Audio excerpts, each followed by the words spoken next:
Senior Open in Des Moines.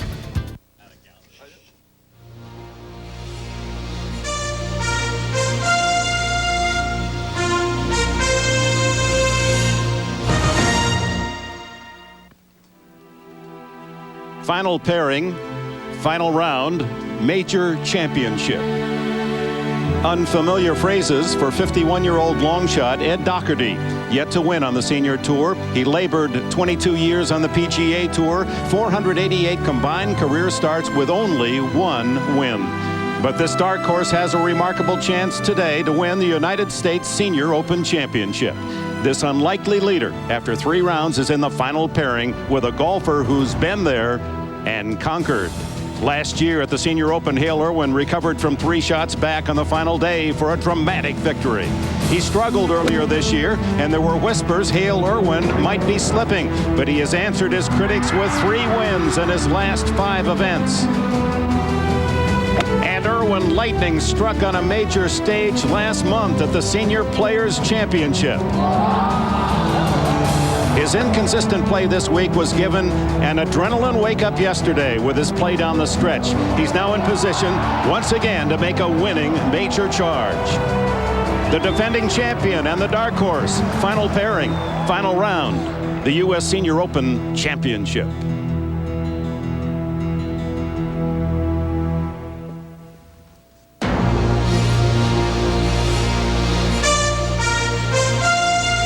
NBC Sports and the United States Golf Association present a USGA National Championship. Today, it's the final round of the U.S. Senior Open. It's golf's field of dreams on the edge of Des Moines, 32 years ago, carved out of cornfields in Iowa. And this week, the people have come daily by the tens of thousands to see the world's top senior golfers vie for this major golf title. 5 men begin this final round within 2 strokes of the lead, and today on a glorious Midwestern Sunday, 1 man will have his chance to earn the U.S. Senior Open crown and make this his field of dreams come true.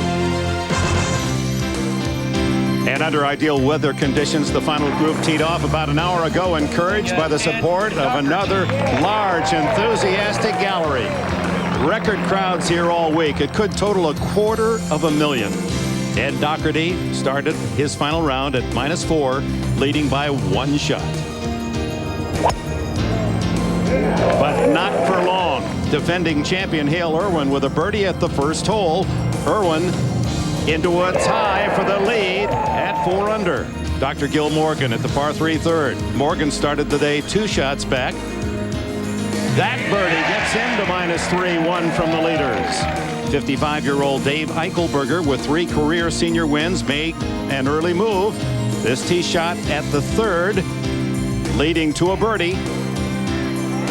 Eichelberger at -4 to share the top spot with Dougherty and Irwin. Dougherty missed the green at 3 and then needed this long bending putt to save par. What an up and down. 3 straight pars to start Dougherty's round. At the par 5 4th, co-leader Eichelberger, another birdie chance. The Waco, Texas native to -5 and sole possession of the lead. Dougherty, meanwhile, at the 4th with a birdie chance. And the golfing Rocky from Philadelphia fights back into a tie for the lead at -5. Eichelberger, meanwhile, a par putt at the 5th. Comes up well short, leading to bogey and dropping him back to 4 under. So as we check our current leaderboard of this 20th U.S. Senior Open, it's Dougherty by 1, just as he started today. Eichelberger and Irwin share the 2nd spot with Morgan and Summerhays only 2 back. Bob Duvall in the group at +1. Raymond Floyd is just 2 over par and 7 from the lead. Oh, this is an unbelievable golfing picture here in mid-Iowa. Look at this gallery. Let's go to the 5th. Well, Dick, here at the difficult par 4, 445 yards in length. The 3rd most difficult hole on this golf course through 3 rounds. Both players Hale Irwin and Ed Dougherty missed the green in 2, and Roger, 2 pretty good pitch shots, though. 2 very good chips, but neither one of these putts is a sure thing, Gary. This from about 3.5 feet, and it may try to curl off to his left. What a scene out here. The fans so appreciative of the players. Applause for both players. And once they get to about 100 yards from the green, it starts to build. Great receptions at every hole.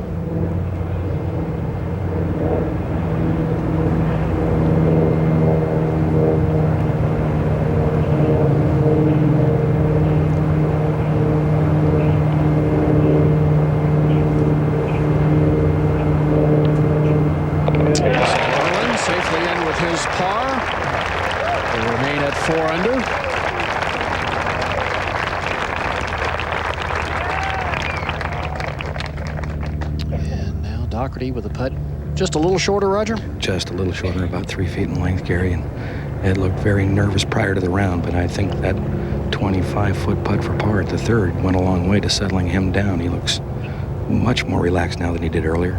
Like right center, right? Just right center. Right center, 430.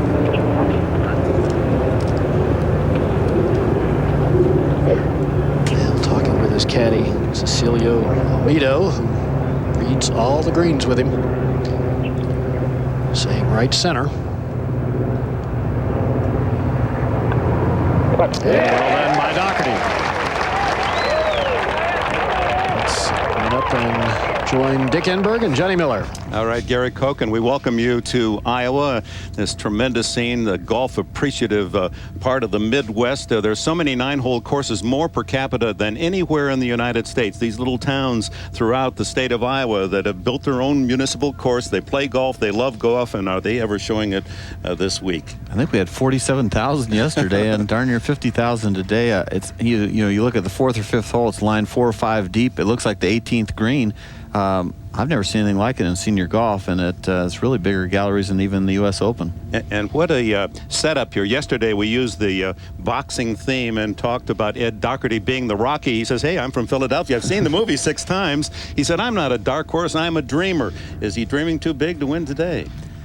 Well, you look at his game. Through 5 holes, he's only hit 1 green in regulation, but he has 5 putts in 4 holes. So, I mean, his putting has been magnificent. Cecilio Almedo, he has a lot of confidence in him. He's his green reading ability, and Dougherty has not won in the senior tour. Just one tournament, as we said earlier, on the PGA Tour. He is not exempt. It's a huge story for Ed Dougherty, who's been a mailman. It's just amazing the stuff. Vietnam vet, the things he's been able to do. He is a Rocky story, and be a tremendous story today if he were to beat the great Hale Irwin, who has 23 senior tour wins already. And, that would be really big. But all the leaders of all the 6 guys are all playing well. Morgan's 1 under today. Eichelberger 1 under. Summerhays is even with a double bogey. And then, of course, Dougherty's 1 under and Irwin, so 1 under. So it's great stuff. The leaders are not gagging. They're off to a good start, and the galleries are loving it. And the weather is so outstanding, the course could be vulnerable to a low score. Dan Hicks and Gary Koch will be bringing you the action from the towers, and out on the course, Roger Maltby and Mark Rolfing. Let's go out to the par 4 6. Very difficult hole. Dave Eichelberger with his 3rd shot from the bunker mark. He's been in trouble the entire hole. Drove it into the left-hand rough and then pulled it into this bunker. Had an uphill lie and very easy to leave it short like he did. Eichelberger playing in the 2nd to last group in a U.S. Senior Open Championship for the 2nd time in 3 years. At Olympia Fields, he was in the 2nd to last group, shot a 75, and watched Graham Marsh win the title. But this 6th hole has been difficult. It has played the most difficult throughout the championship. And today playing very difficult with that hole location right on the edge of that mound. Now Bruce Summerhays next to play in his 5th year. 2 senior PGA Tour wins, 1 each the last 2 years. Very steady game, plays in a lot of tournaments, seldom misses a tournament. As we take a look at that double bogey that Johnny talked about, but despite the double bogey, he has 2 birdies, 1 at the 1st, 1 at the 4th, and is even par at his round today. 3 under and 2 back. Dan, I thought the birdie at 4 was a real good answer for that double bogey. I mean, Summerhays definitely was going in the wrong direction, but turned it around quickly. These greens are getting firmer as the day goes on. He carried this ball about 5 feet short of the hole, and it went all the way through the green.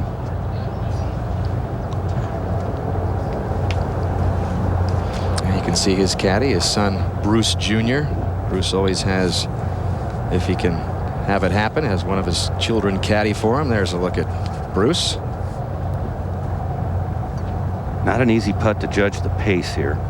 It's going uphill most of the way, but then flattens out as it gets to the hole and actually almost runs away.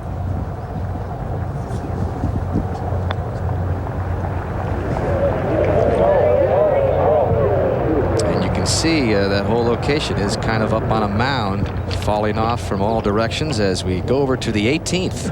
And 55-year-old Bob Dixon, the one of only 4 men to win both U.S. Amateur and British Amateur Championships. Did it in '67. This was moments ago. Oh, yeah. That'll send you to the clubhouse dancing. A 70 for Dixon today. He finishes +5 for the championship. Let's go back to 7 and Gil Morgan's second shot at this short par 4. Hole location's back in a funneled area. Wouldn't be surprised to see somebody knock it for a leaner or in the hole. It's just right where the ball wants to end up. Morgan looking for his 4th senior major. He won the 97 and 98 tradition and the 98 Senior Players Championship. Back to 6. And a par attempt for Dave Eichelberger, trying to avoid back-to-back bogeys. Mark. Got about 15 feet. A little bit of a slow putt up the hill.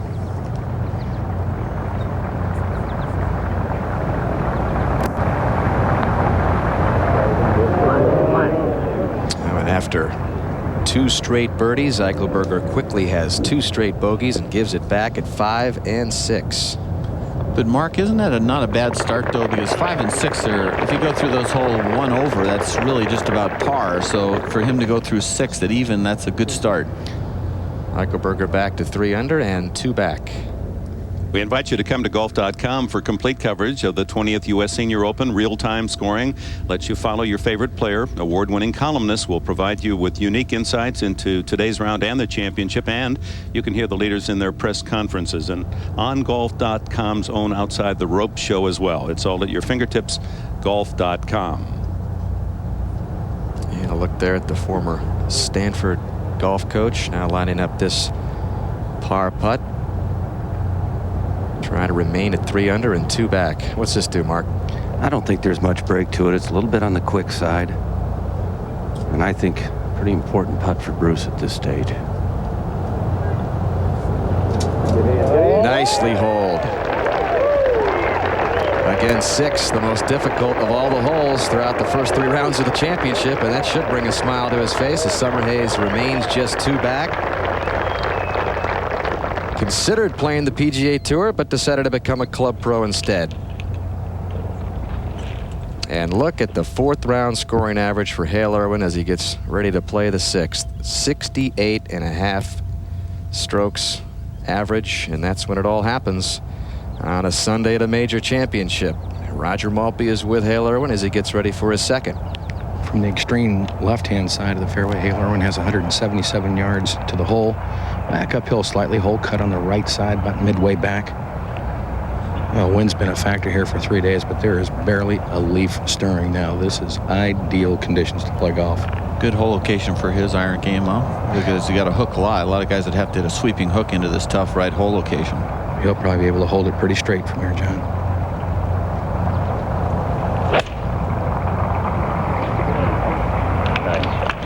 This shot going at it if it's the right distance.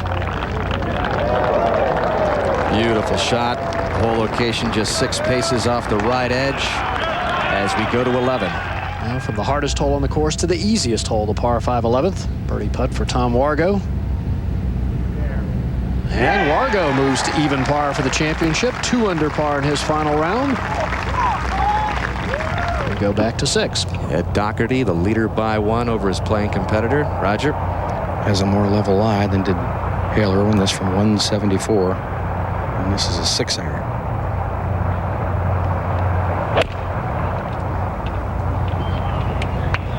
Good shot left of the hole going up toward the center of the green. Comes up well short. Ed Dougherty playing with the most dominant player on the Senior PGA Tour the last 2 seasons, the Player of the Year, Hale Irwin, chasing him down.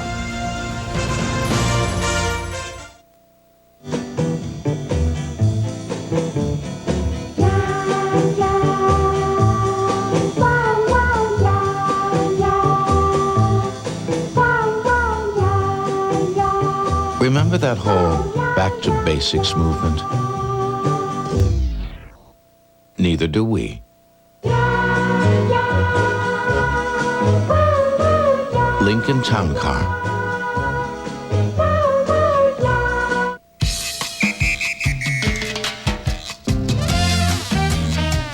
You may think technology isn't a lot of fun, but once you hit the new Great Big Bertha Hawkeye Titanium Woods with Callaway's tungsten gravity screw, we think you'll discover something. Technology can be a blast. The new Great Big Bertha Hawkeye Titanium Woods. Go hit the greatest Big Berthas ever.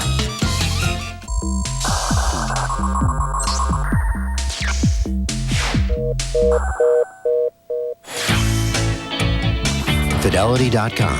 Every second counts.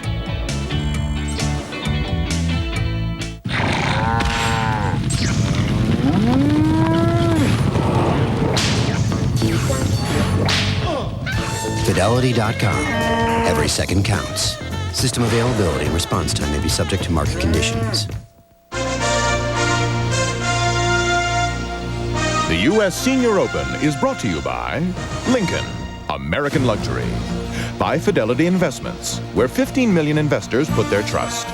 And by Callaway Golf, makers of Hawkeye Titanium Woods. Go hit the greatest Big Berthas ever.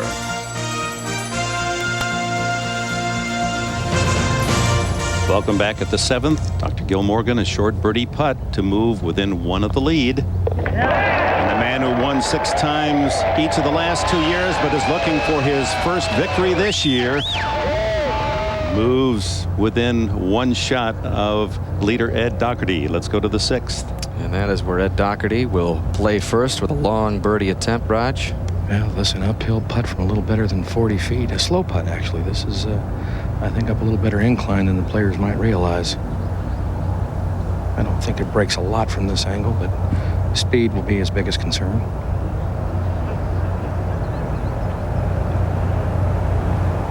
Look at those huge forearms measuring nearly 15 inches. But has had a delicate touch with a putter all week.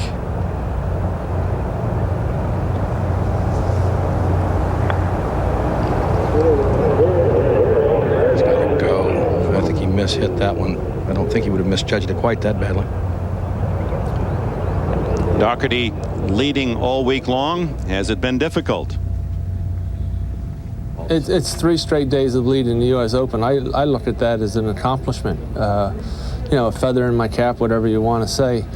My time's been a little bit pressed in the sense of, you know, practicing and everything, but that's all right. That's why we're golf pros. This is what we live for. So I'm eating it up. And the crowd has been cheering his every move today. As he finished his practice swings on the practice tee today, they gave him a standing ovation as he left the practice tee today. It was just unbelievable. Now Hale Irwin for a rare birdie here at the 6th. Well, about 10 feet will move from Hale's right to left. Oh, I'd say about 2 balls off the right side of the cup, hooking all the way.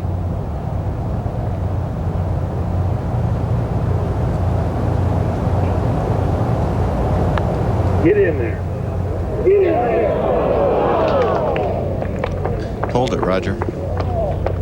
Hale shaking his head as we've seen so often this week, John. He's really spent a lot of his time displeased with his play.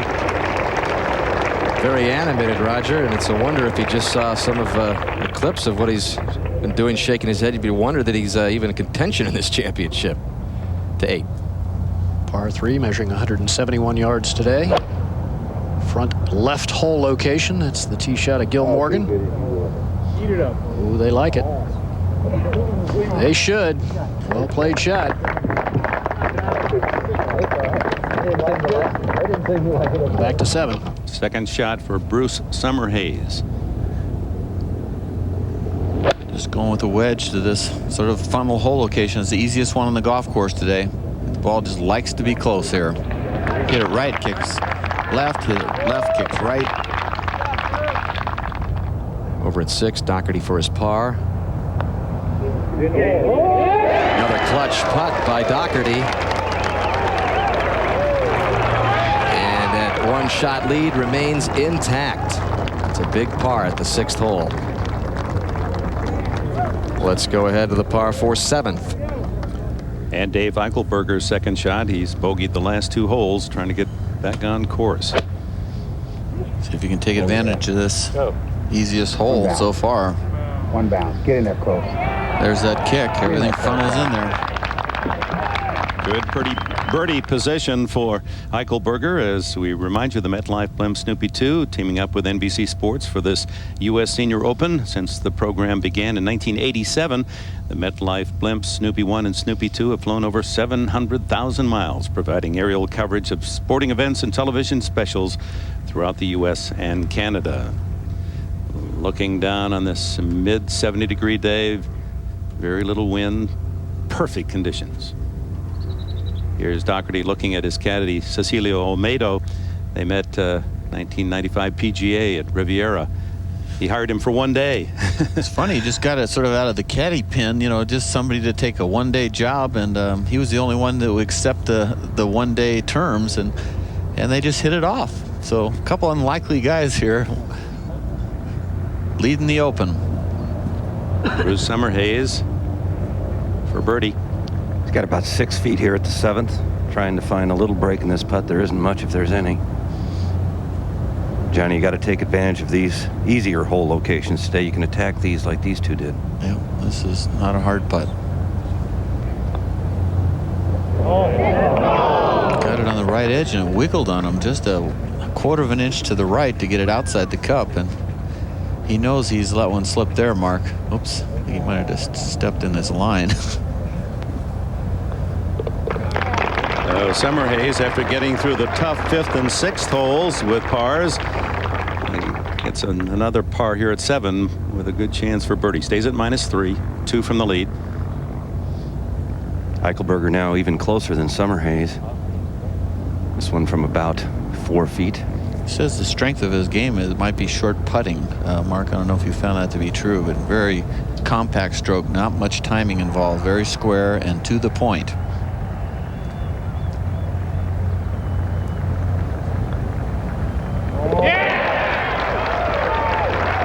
Final round of this 20th U.S. Senior Open Championship. Long shot Ed Dougherty trying to hold off the senior best. So, and as for the bedroom, I said chintz, not chintzy. Watch the piano. I can't get a window seat. Possibility 1, a plate glass window breaks its fall. Your Hartford Small Business Insurance pays to replace it. Possibility 2, your double parked truck breaks its fall. The Hartford pays to repair caved-in roof. Possibility 3, a meter maid breaks its fall. You did opt for liability, didn't you? Whatever life brings you, bring it on. Well, Mr. 3-time world long drive champ, this is it's a pretty good layup. But if we're going to get all the way to Hawaii, we're going to need something extra this time. Should I swing harder? Not if you're planning on having a family, my friend. Try this instead. The Pinnacle Titanium Extreme. Titanium. Like the plate in my head?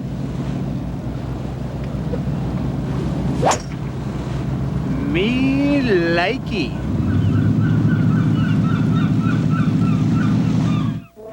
David Duval,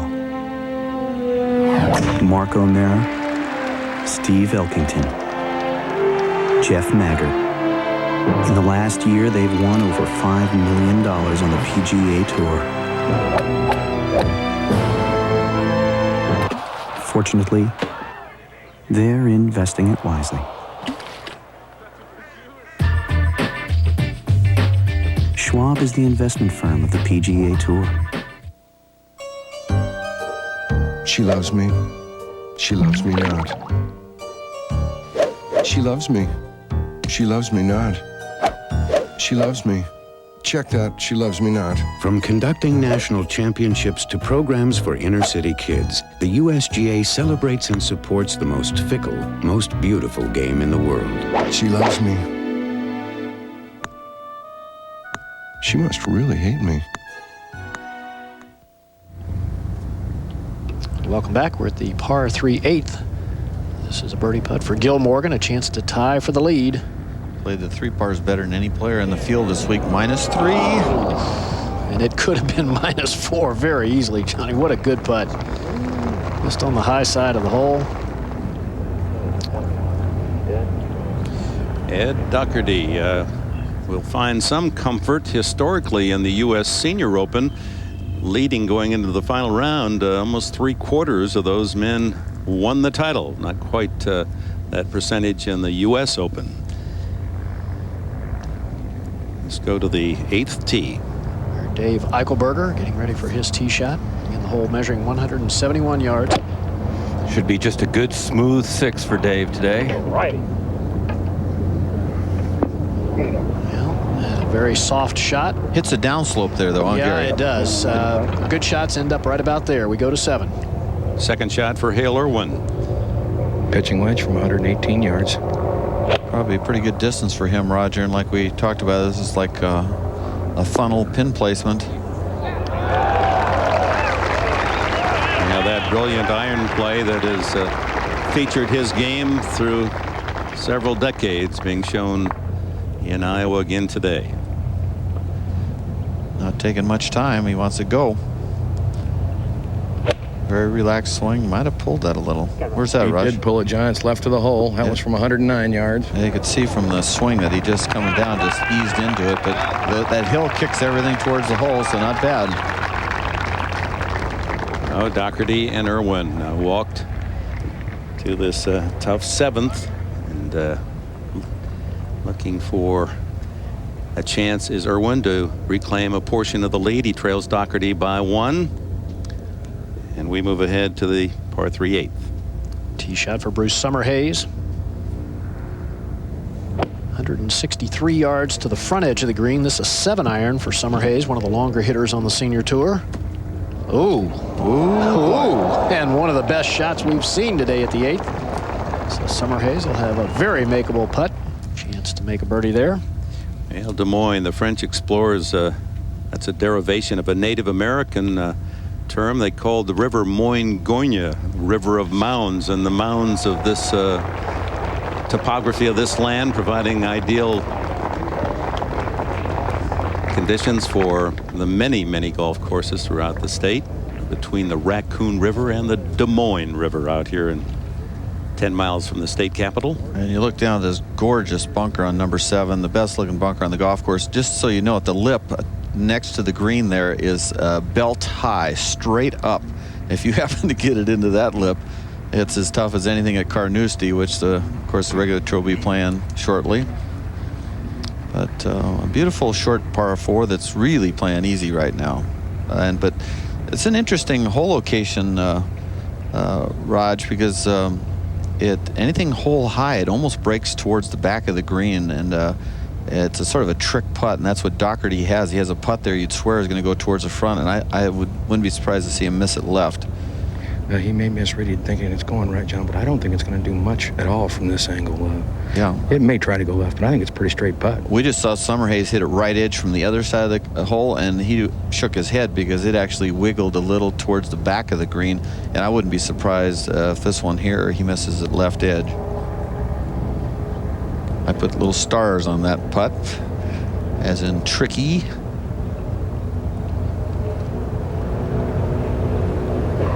He's putted unbelievable, though, hasn't he, Roger? He has, and he's driven the ball beautifully, John. Led the first 3 rounds in fairways, hit, and regulation. Is still driving the ball well. And, of course, this or any other open course, that's a big key. And do those 2 things well, you got most of it handled. It's just all 1 putt so far, but 1 2 putt, so keeps doing that. I think we're going to have a little Cinderella story. See if you can read this right.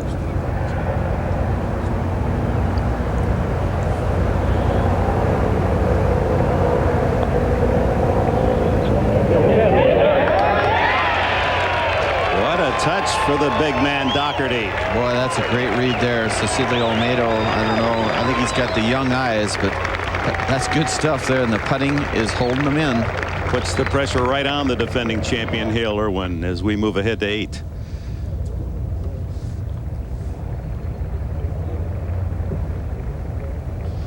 Got to hand it to him, huh? Raj, the pressure putts that Dougherty's making, so far he's looking great. Well, I think, again, he's made a big turnaround since the practice tee this morning. He has settled down a great deal. And, of course, making a lot of putts will help you do that. This is a big putt for Hale. It is. After missing the short one in the last hole, then one missed 2 in a row. This should move a little bit to his left.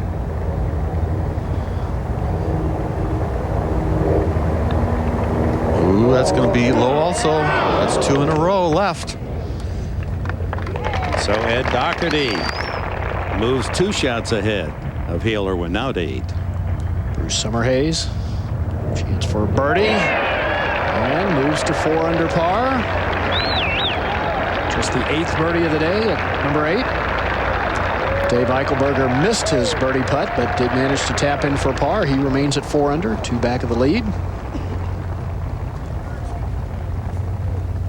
A reminder, next Saturday at 2 Eastern, the LPGA makes a stop at the scenic Waikiki Country Club for the Japan Airlines Big Apple Classic. Defending champion Annika Sorenstam will be looking to defend her title, add to her already impressive winning resume. That's the Japan Airlines Big Apple Classic beginning next Saturday at 2 Eastern on NBC. And a good look down at the 8th hole, the par 3. Huge bunker guarding the front portion of the green. Lip on the bunker so high that the players really can't see the front part of the putting surface. And you see there the front left hole location. And as Johnny Miller said, tee shots that just carry onto the front part of the green are actually landing on a downslope. So a high soft shot really required if you're going to try to get the ball close here today. And we see Ed Dougherty at 6 under par is 3 over par on the par 3s. Really making his score on the par 5s, which, being a long hitter, is no surprise. Roger, a high soft shot is really not Ed's forte either. No, he hits a driving ball flight. Gary likes to move it a little bit left to right, but he has a fairly flat trajectory. But I think this distance is a particularly comfortable distance for a 6-iron for Ed.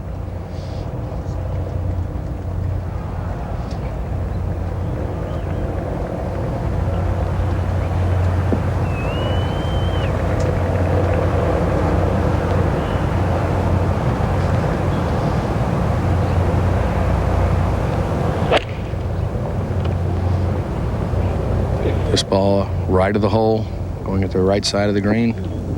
Well, carries back into the center portion of the putting surface, and that is a long way from the hole. Well, the players who have led the first 3 rounds of a Senior Open, Dale Douglas, he won it in '86. Simon Hobday won in '94, and Raymond Floyd finished 3rd behind Irwin last year at Riviera. And that's Dougherty trying to become the 4th or the 3rd man to go wire to wire to victory. Just a comfortable cut 6-iron for him, Roger? It sure is, John. I think Dougherty could have gone with a 7, don't you? Well, I think he had 163 to the front edge. It might have been just a shade out of the comfort range for the 7, but now Hale, this sets up beautifully for his shot. He's pulled this one a little left of the hole, went to the very left side of the green. Well, gets a favorable bounce, but then runs through. So Ed Dougherty is safely on the putting surface at number 8. Hale Irwin still a little frustrated with his play, but he remains just 2 back, and with his experience, you've got to think he'll be there at the end.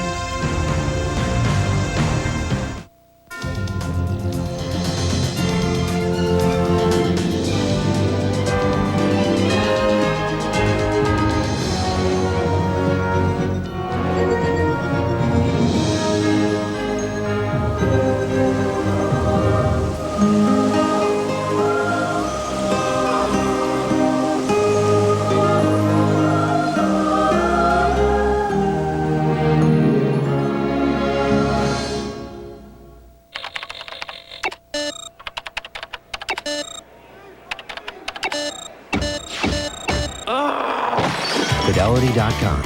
Every second counts. System availability and response time may be subject to market conditions. Wouldn't it be nice if every time you stepped on the tee, the fairway became wider? The revolutionary straight distance Wilson Staff Titanium. It's long without the wrong.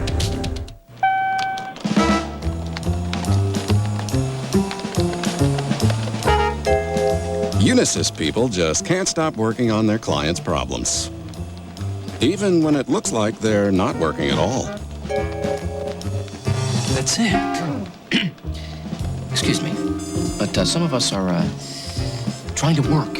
When it comes to solving problems through information services and technology, at Unisys, we eat, sleep, and drink this stuff. Studies show that man can survive 4 weeks without food, 3 days without water, but only 1 day without golf. Thankfully, the USGA attends to man's most basic need on a daily basis, from writing the rules to testing equipment. After all, people don't merely play golf. They eat, drink, and especially sleep golf. Excuse me, you can't play in your pajamas here. I knew that. I knew that.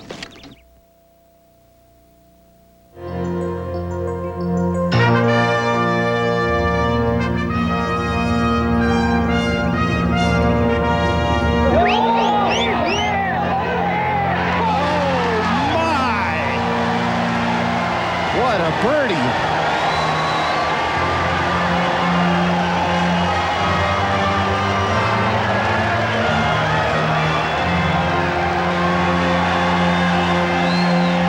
Great moments in golf. NBC Sports. Hale Irwin with that dramatic putt at 18 at Riviera, defeating Vicente Fernandez. Raymond Floyd finished third. Fernandez and Bruce Fleischer surprisingly did not make the cut in this 20th U.S. Senior Open this week. Very surprising there. Let's go back to 8. Where it appears Hale Irwin would be first to putt from the fringe, Roger? No, actually had Dougherty going first. Let's back uphill from about 30 feet.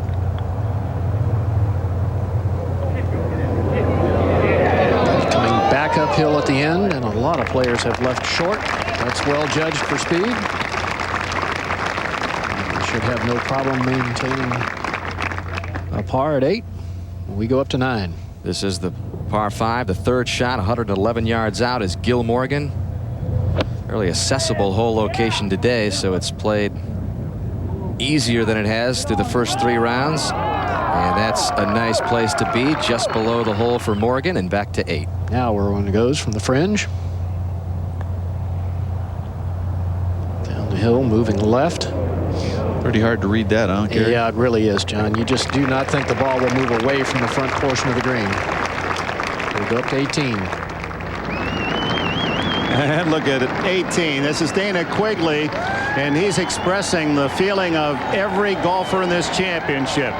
You know, it's funny is he's about the third guy that has done that coming up to 18. They're just so impressed with the turnout and so grateful. Quigley is 2 under in his round today, 3 over for the championship. Bravo to this tremendous gallery. Back at the 8th, Hale Irwin now with a very short putt for a par.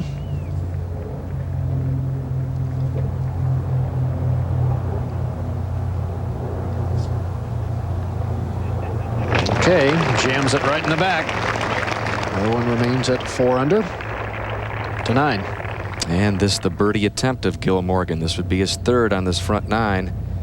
This to get into sole possession of 2nd place. Just doesn't break that much. Pretty straight, huh? Yep. So Morgan will tap in and remain at 4 under. Tied with Hale Irwin, Dave Eichelberger, and Bruce Summerhays as we go back to 8. Short par putt for Ed Dougherty. All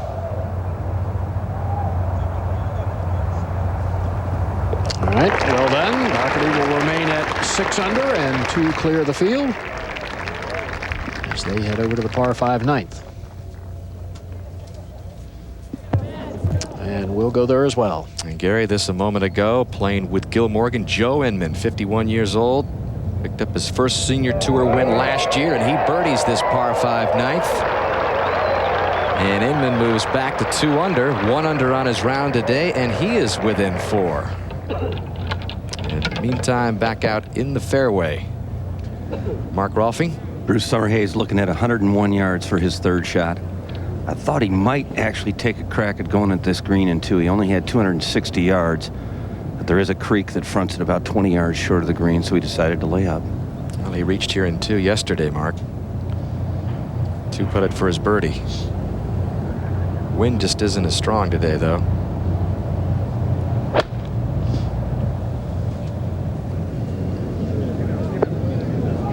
That should spin back.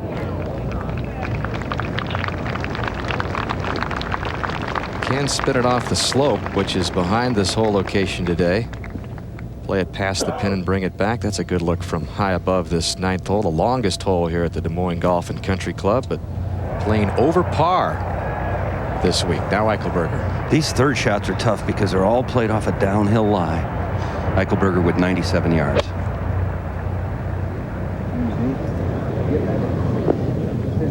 And that will sit nicely just below the hole. Well, if you've all seen, the wavy greens of Des Moines Golf and Country Club present a significant challenge. For a closer look, let's go to Gary Koch. Thanks, Dick. Typically, when players arrive at a major championship, they expect to find rock-hard greens that are lightning quick. Yet this week at the Des Moines Golf and Country Club, the greens aren't that firm or that fast, but they do present a different challenge. They're undulations. Undulations so severe, they're causing the players all kinds of problems, from reading multiple breaking putts correctly to judging the proper speed. I don't think you can get too demanding on your putts. You know, most of them are lagging type putts. I think the USGA's got a perfect course because they can kind of dictate whatever scores they want us to shoot, because there are some very difficult pin placements out there. I think it depends again on where you are on the green as how aggressive you can be.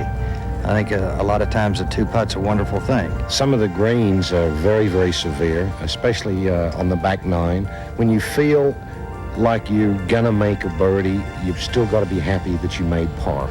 Obviously, got to be very patient and be satisfied with 20 and 30 footers, and hopefully your lag putting is exceptional. I think par is a very good score this week. In Thursday's first round, Bob Murphy faced a long birdie attempt at the 17th hole. Murphy was far too aggressive trying to make the putt. The ball not only rolled past the hole, but caught a downslope and ran all the way off the putting surface.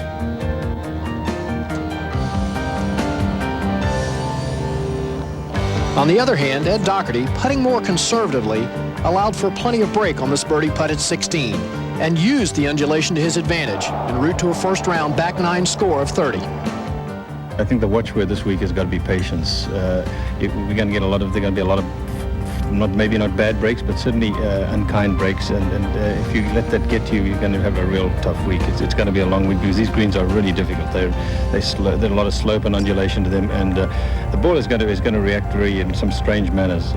So I think patience. If you don't have any patience, you might as well go home right now. You've got to keep a positive attitude. The greens are well, they're sort of like they were designed at night, and actually they're fun if you want to look at it that way. They're tough, and they're going to be tough, and they're going to play a major part in this championship. And they have played a major part in this championship. Birdie putt on the way for Bruce Summerhays.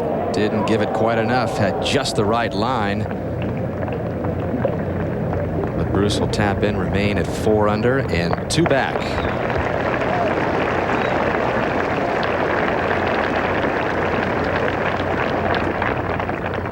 Good look at the galleries at 10, 12 deep on some holes. Now Eichelberger plumb bobbing for his birdie attempt. This for his 4th birdie on this front 9, Mark. He is very good from this distance, Dan. If you take a look at his setup, he has a very wide stance, builds a real firm foundation. Nothing moves. Head is very steady over these putts.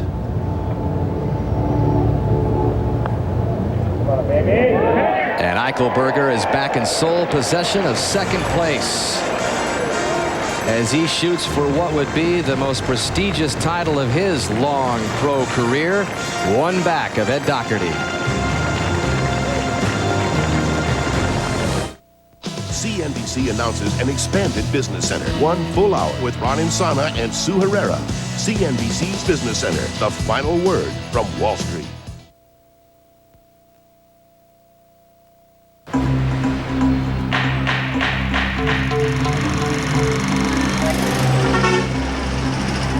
Good afternoon. Konnichiwa.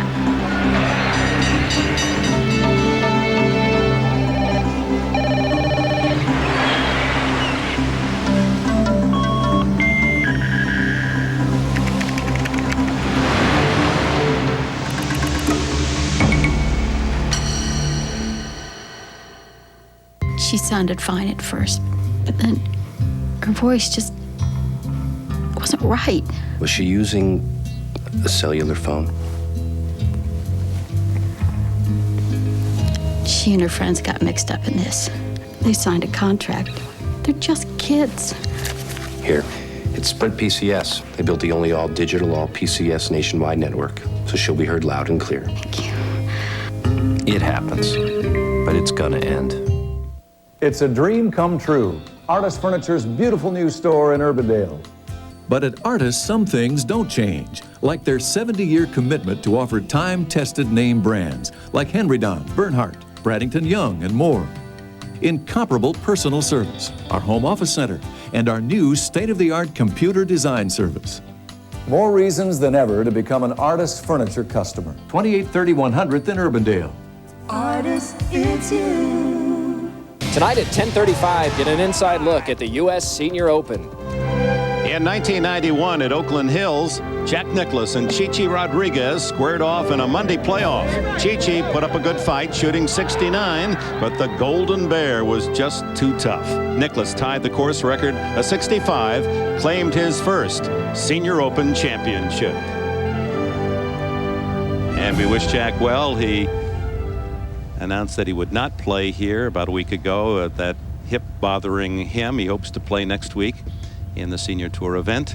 We missed him. Arnold Palmer was here, didn't make the cut, but boy, did he thrill the thousands who were here to give him a standing ovation. And definitely missed Gary Player and Lee Trevino also. Let's go to the par 4 10. Dr. Gil Morgan, his second shot. 148 yards. Perfect spot to come to this back left hole location with a little hook lie. And he says, be right. And Dr. Gill, let's see if it hangs up. Mighty good. He said, son of a gun, hang in there. Morgan 2 under on the front side and a birdie chance to start his trip home. Meanwhile on the tee, Dave Eichelberger after his birdie at 9. Difficult driving hole, this 10th. Fairway falls off hard to the left.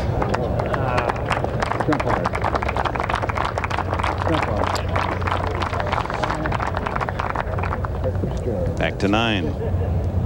Where Hale Irwin and Ed Dougherty are virtually in the identical spots here as they get ready to play their third, Roger. Well, they are, Dan. Hale has 116 yards to the hole. Ed Dougherty 115. Hole cut in the right rear portion of the screen. Birdie to first hole and all pars since then to be at -4. Yeah, this is a birdie hole today.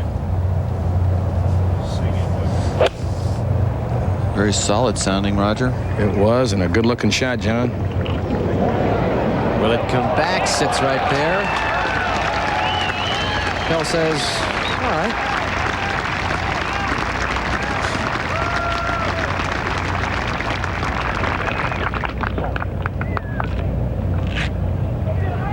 Dougherty doesn't mess around, does he, Roger? He just, when it's his turn to hit, one little half swing and hit. Time to go.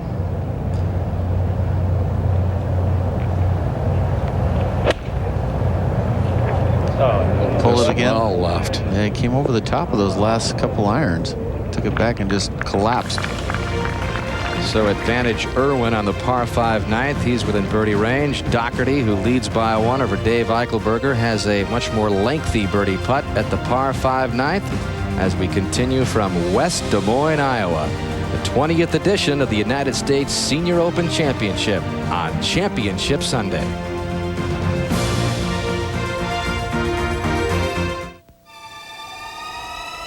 The Great Big Bertha Hawkeye Titanium Woods with Callaway's tungsten gravity screw for a lower center of gravity. Positioned with pinpoint accuracy.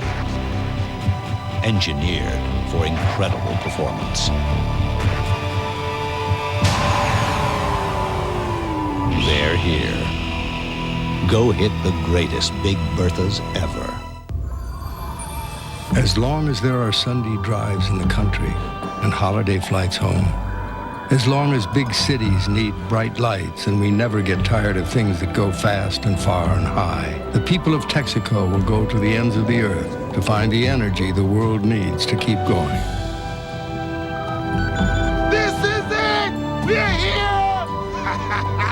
Texaco, a world of energy. Don't you just love this job?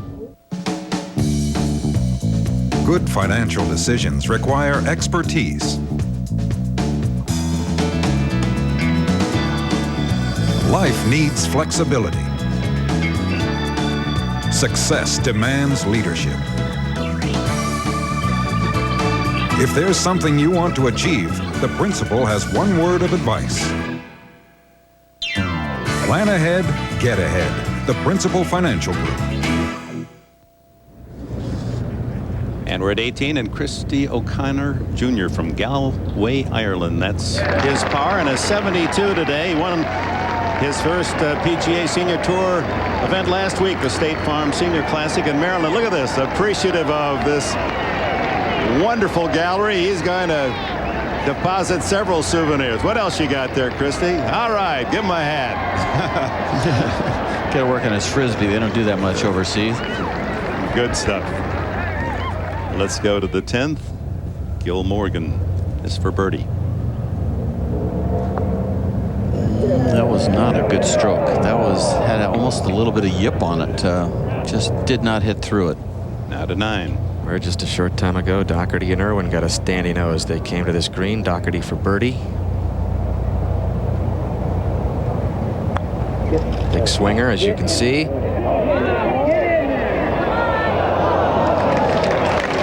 Plays those big swinging putts well all week.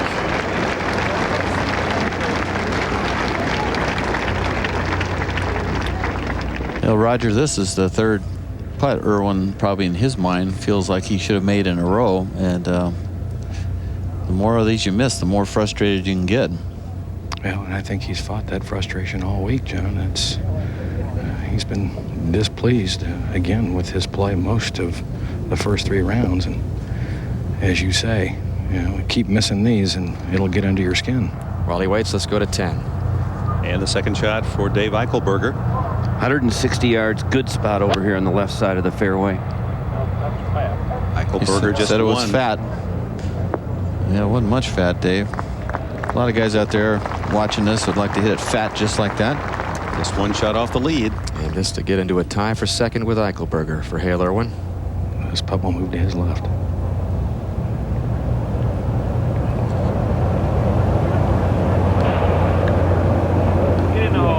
That's the third hooking putt he's missed in a row, Roger. But that one didn't hook. He has had so many making birdie putts all week long and just hasn't been able to get him down.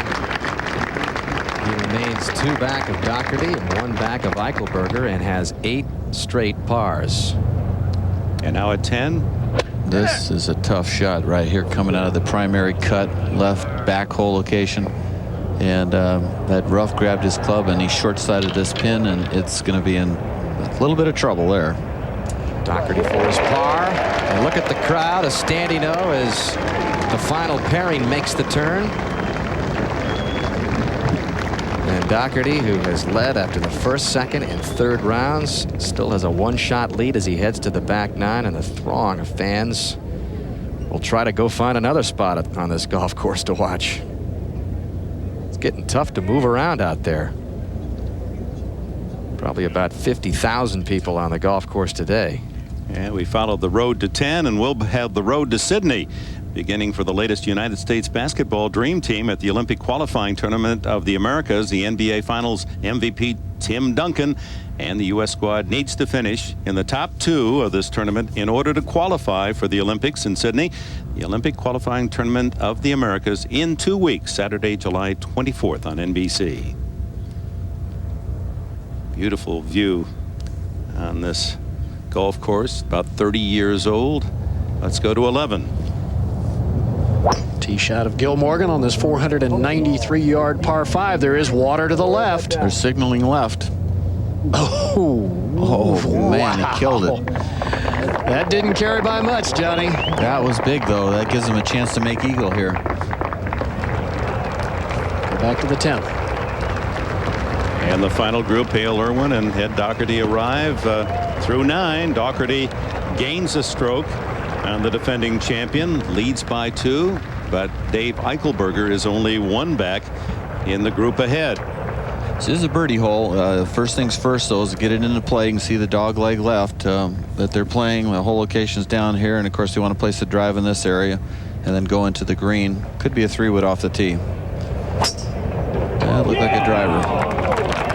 He has played the back 9 better than anyone in the championship. 7 under. Just hit a little flat scooter out there, which is sort of like a Lee Trevino shot. Not much effort, just get it on the ground and run, and it's a pretty neat shot. He has led all competitors in fairways hit, and he's perfect today. He's so strong that he can swing with way less effort than the average guy out here. Just sort of bump it out there, and so you're going to be very accurate when you're just sort of bumping it out there. And he's 5th in driving distance. Hit the ball right there if you can.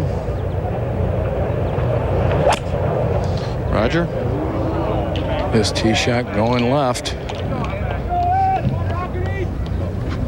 That is very unusual for Hale Irwin. So advantage Dougherty at 10. Ed Dougherty leads by 1.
Possibility 1, he flattens your car.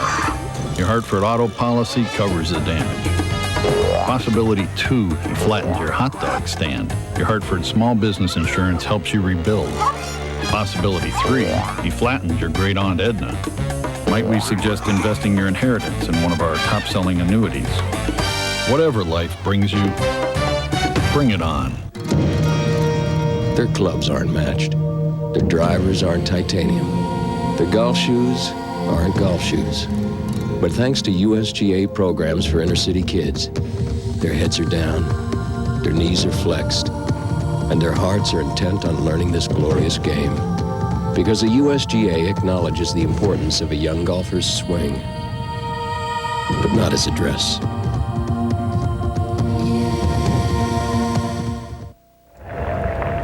We're back at 10, and veteran Dave Eichelberger, this birdie putt for a share of the lead. Not too hard to putt. Just throw it out to the right. It's a little uphill. Breaks left.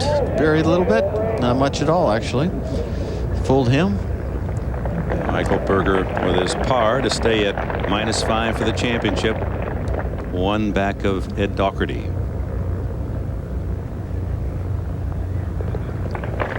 Well, the field of 156 included 23 amateurs.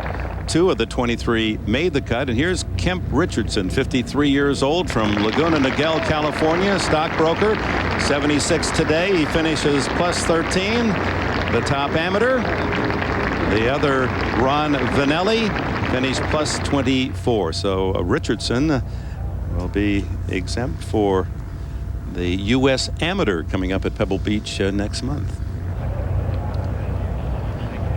Let's go out to Hale Irwin's dilemma, Roger. Well, Hale got a little fortunate there. If it had his ball been about a yard further left, it would have gone down the steeper slope and gone into the water bordering the left side of the fairway. He has 128 yards to the hole, 97 yards to the front edge, but the biggest problem he has here, John, is he's got to stand with his feet well below the ball, and of course that makes it very easy to pull, particularly coming out of the rough. But wouldn't you say, if you said what would be the perfect hole location for the shot he's got it, doesn't he? He can just aim on the right side of the green, and the ball's not going to come out with any spin, and it wants to end up back left, and that's just where the hole is. By the way, Bruce Summerhays made par here at 10 to stay at -4. Ed Dougherty now getting ready to play, I guess, on the angle. Ed wasn't even looking at Hill, but I guess they determined that he would be away. I think Ed's a bit surprised by that. By my reckoning, 120 yards to the hole. Birdie opportunity. I think he likes it. That's a good putt. It's almost dead straight from there.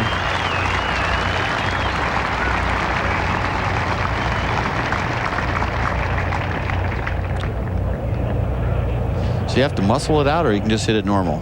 I think you can just hit it normal. Just doesn't want the grass to get caught up by the hosel and flip the club over left.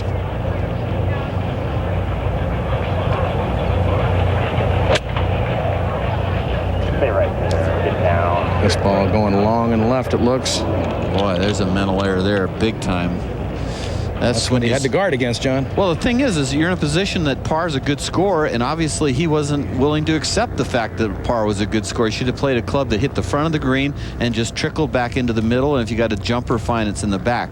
But he was thinking birdie from a bad lie. Let's go to the par 5, 11th. Second shot for Gil Morgan. Severe side hill lie. Ball above his feet. Hole cut in the back right portion of the green. No, that's left, John. By that reaction, that's got to be left. Oh, boy, it's not as bad as he...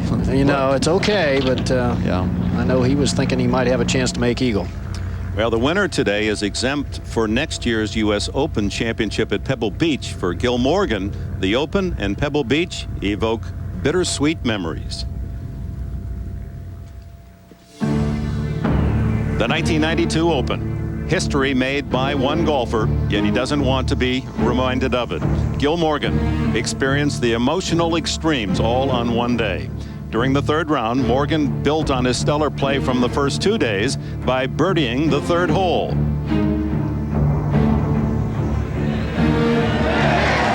Then he set a U.S. Open record by reaching 12 under par with a birdie at the 7th. No golfer ever in the history of the Open had gone that low. But that would be the end of such sensational play. On the next hole, he would record double bogey. Then a bogey at the 9th. After hitting his ball in a hazard at the 10th, another double bogey, the second in 3 holes. At the 11th, he would record yet another bogey. After getting it to a dizzying 12 under, Gil Morgan staggered to 6 over par on holes 8 through 11. From first place to finishing the championship tied for 13th. A historic day at Pebble Beach, but a forgettable nightmare for Dr. Gil Morgan. Morgan had a 7-shot lead after the birdie on 7. After 54 holes, he had a 1-shot lead at -4. And then finished tied for 13. With a win today, he'll be exempt for next year's U.S. Open back at Pebble Beach and a chance to make amends. Well, anybody knows Pebble knows that the course really starts at number 8 tee, so he collapsed, but those holes are tough. Third shot for Irwin at 10. Not too bad from there, though. That's a very good shot, but it's trickling down underneath the hole. Dead straight uphill putt, though. Ahead to 11. Lengthy putt from the fringe for Gil Morgan. This for eagle.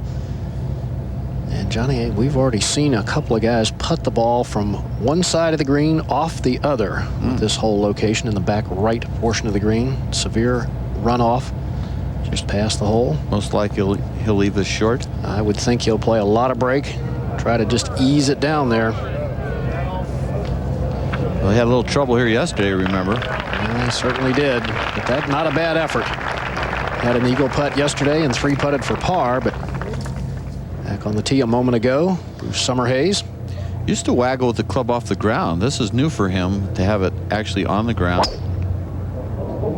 Uh-oh. That's not good when there's no reaction at this championship. Ooh, and that is well left. That will not carry the hazard in any portion. He'll have to drop way back.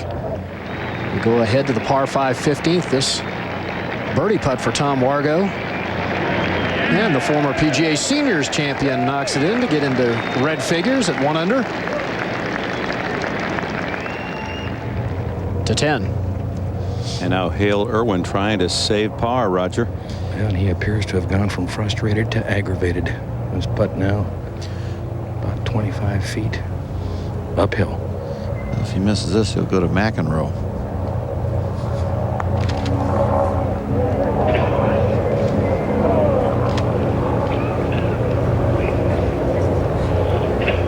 Well, John, as I watched him warm up this morning on the range, was struggling with his game, was really kind of upset with himself out there, appeared to be searching for something and was not satisfied with his swing, and really got those good opportunities on 6, 7, and 9, and when he didn't take advantage, I think he's a little flustered at the moment. You ever seen Hale Irwin miss the putt like that by that far? His first bogey in 13 holes. Drops to -3, 3 behind Dougherty. And now Dougherty here at 10. Great opportunity here to spread himself from Irwin, and he knows Irwin is the guy. Irwin, of course, has dropped to -3 with that bogey, and Dougherty with this pretty easy putt could get to 7, a 4-shot spread, and Dougherty's played the back 9 -7, and Irwin's played the back 9 +1, so +2 now. Well, this is right where you want to putt from on this hole too, John. There's not much break at all in this putt. That's what I'm saying. This is right up the fall line. The way he's been putting, I would think this would be either in or close, unless the nerves are starting to take effect. Chance to get a 2-shot lead on Eichelberger.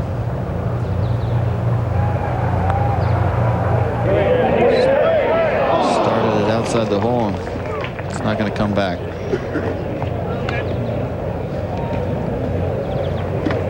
Let's go ahead to 11. Birdie putt now for Gil Morgan. Chance to move to 5 under. Pretty straight putt up the hill. Yes, and Gil Morgan, the man who is in the top 5 in the birdie average on the senior tour, makes another at the 11th. Back to 10. And this short putt for his par at Dougherty.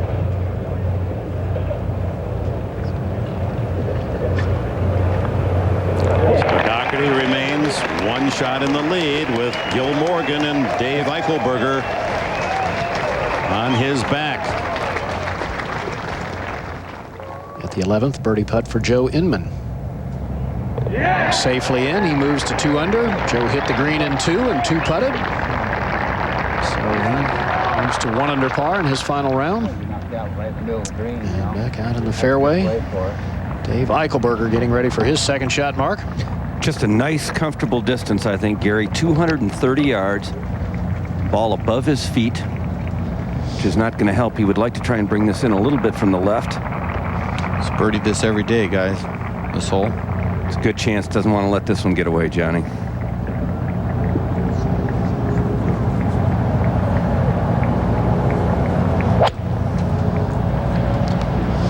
Watching him on the practice tee this morning, he was working on trying to hit some left to right shots. Well, that one started left and stayed there, but did carry the bunker. So that'll be in a very similar position to where we saw Gil Morgan just putt from.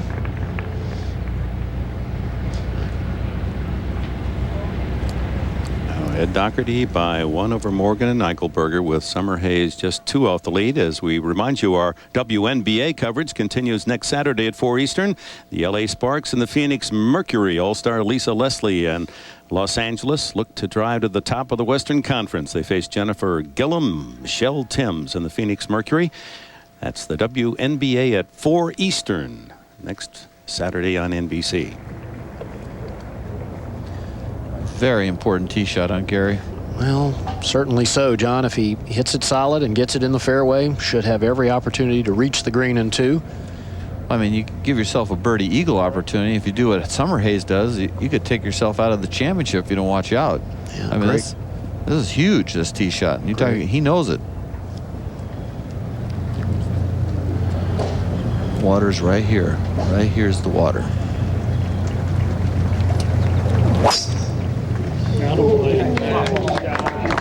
Perfect looking tee shot.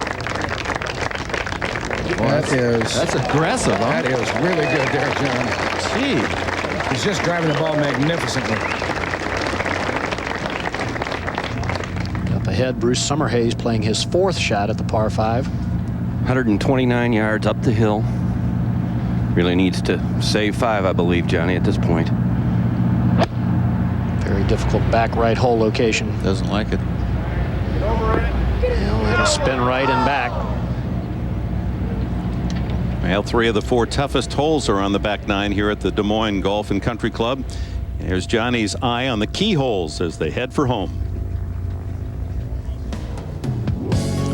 11th hole is a fun par 5, the shortest on the golf course at just 493 yards, but you can see the water left. It's 245 to that pond on the left and about a 270 carry to get over it. If you can hit in that shaded area, which the players did yesterday, you can go in with this green with a lofted fairway wood or maybe even an iron.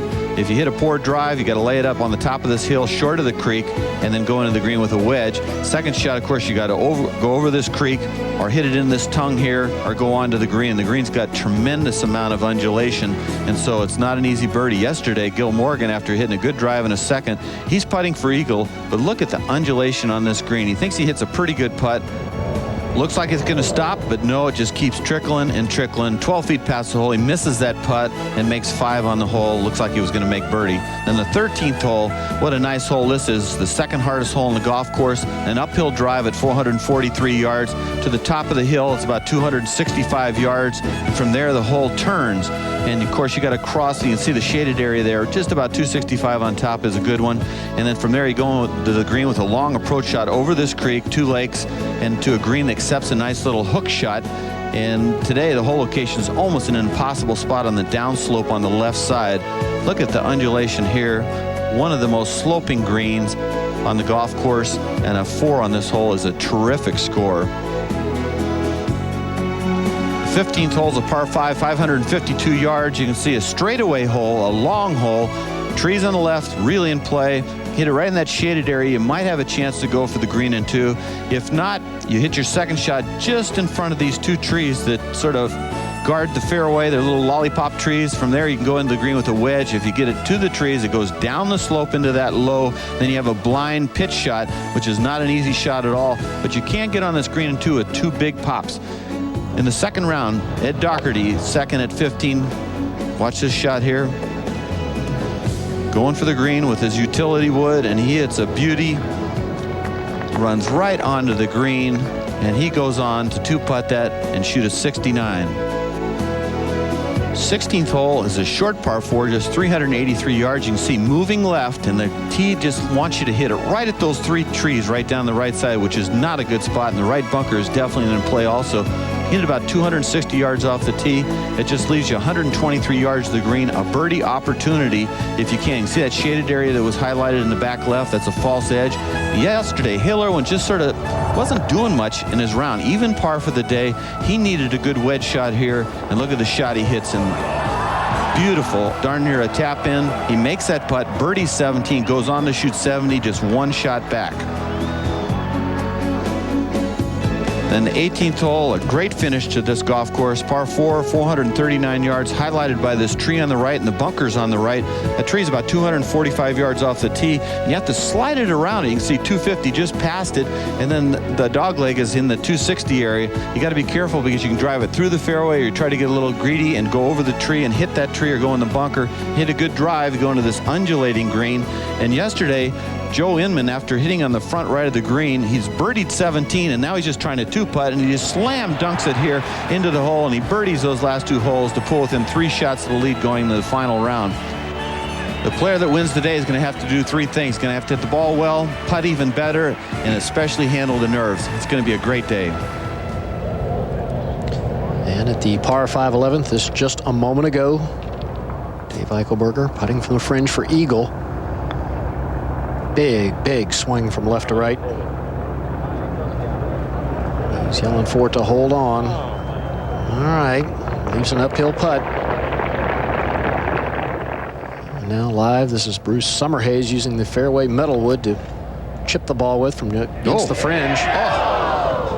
That was his 5th shot, so the easiest hole on the golf course is proving to be less than that for Bruce Summerhays.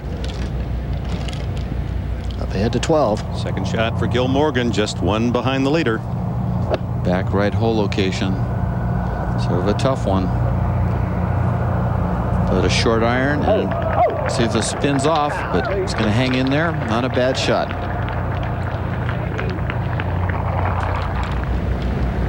And back at 11, Bruce Summerhays now will be left with this downhill putt for a bogey 6. And Johnny, was interesting. He was saying yesterday, I play aggressive golf. That's the only way I know how to play. I will continue to play that way. And he said, I know in Open sometimes that can cause some problems, and certainly has for him here. He probably had some bad thoughts about that tee shot, and he'll have dreams about this hole tonight if he doesn't win. I can guarantee you that. This is the one hole that he'll keep trying to wake up and say, I don't want to talk about that. I don't want to think about that hole anymore.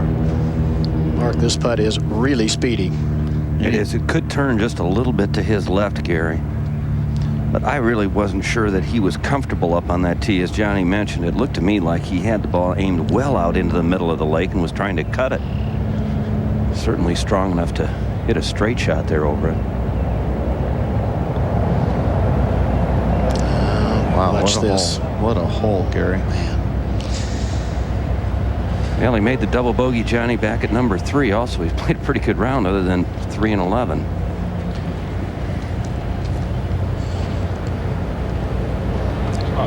Dave Eichelberger, it's been an amusement park career for him. Like a roller coaster ride. It's like been 1 or 2 good years followed by 2 or 3 bad years, it seems like, for 35 years. I've had always maybe just enough success to kind of keep me going, you know, but never enough to just really be up among the top money winners. But I've been able to make a good living at it for myself and my family, so I'm happy with what I've done. Well, the roller coaster ride continues today. That's his 5th birdie of the day against 2 bogeys, and moves Eichelberger into a tie for the lead with Dougherty at 6 under. Not too many 55-year-olds have played more golf than Eichelberger. Oh, man, you can believe this? I guarantee you, he is not thinking right now. Triple bogey 8 for Bruce Summerhays, and that drops him all the way to 1 under par, now 5 shots off the lead. Ahead to 12. Meanwhile, this putt for birdie for Gil Morgan.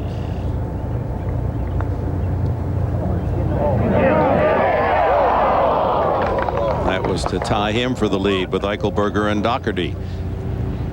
Back at 11, second shot for Irwin, Roger. Certainly reachable, 236 yards to the hole for Hale Irwin. That's a 3-wood.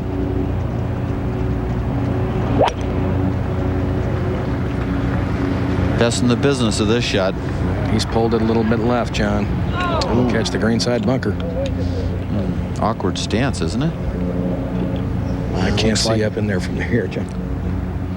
Well, this is updated to the moment. 15 players have hit the green in 2. None have missed to the right, 21 short, and 23 in the bunkers left. So Left is a popular spot, and again, the fairway slopes severely from right to left, so the players hitting a shot with the ball well above their feet. And the green's going the other direction.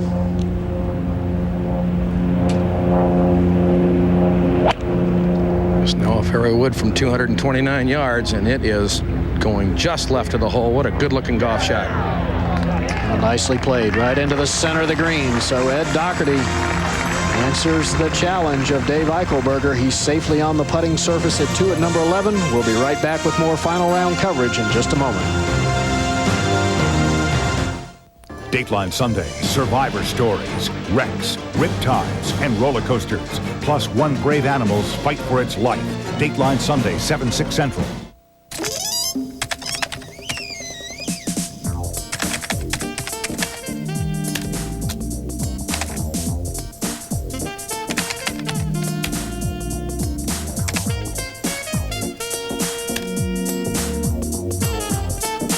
When you already have a good job is the best time to look for a better one. Look for hundreds of job listings online and in the paper every day in the Des Moines Register. For 150 years, helping you get it done. I got a call from somewhere in this area. Something wasn't right. Hi. What's good here? Chili. Raisins. I didn't need to hear any more. This was a cellular town, and these were cellular people. I told them everything. Sprint PCS built the only all-digital, all-PCS nationwide network so they could be heard loud and clear. There are others out there. They have to know.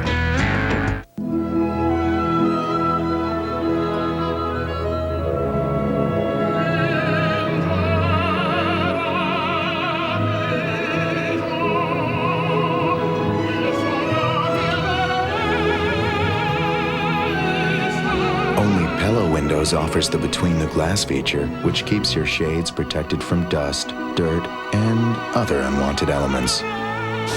Pella, viewed to be the best. It's the U.S. Senior Open, and your best seat is on WHO TV 13. The U.S. Senior Open is brought to you by TaylorMade.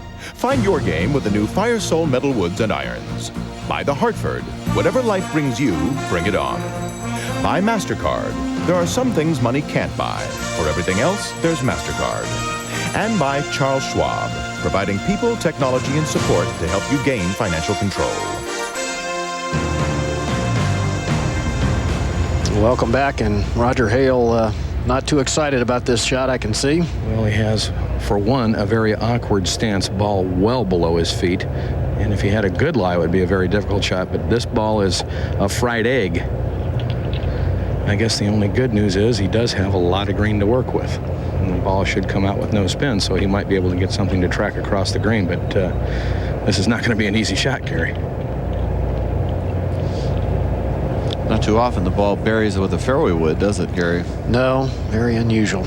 It seems like when things aren't going good, last 4 holes could have been 3 shots better, and then you add this one on top of it. This is another one of those. If he gets this up and in, this will be a miracle, won't it? Can he get it to the hole, Roger, from that lie standing up above it? It's possible, John. If this ball comes out tumbling, yeah, as fast as these greens are, it may run a good 40 feet, 50 feet. I just didn't know how much power he can put on that crazy lie. Needs to be careful, because if he gets too aggressive, he can run it right over the green past the flag. Usually squirts right out of this lie. Short and right.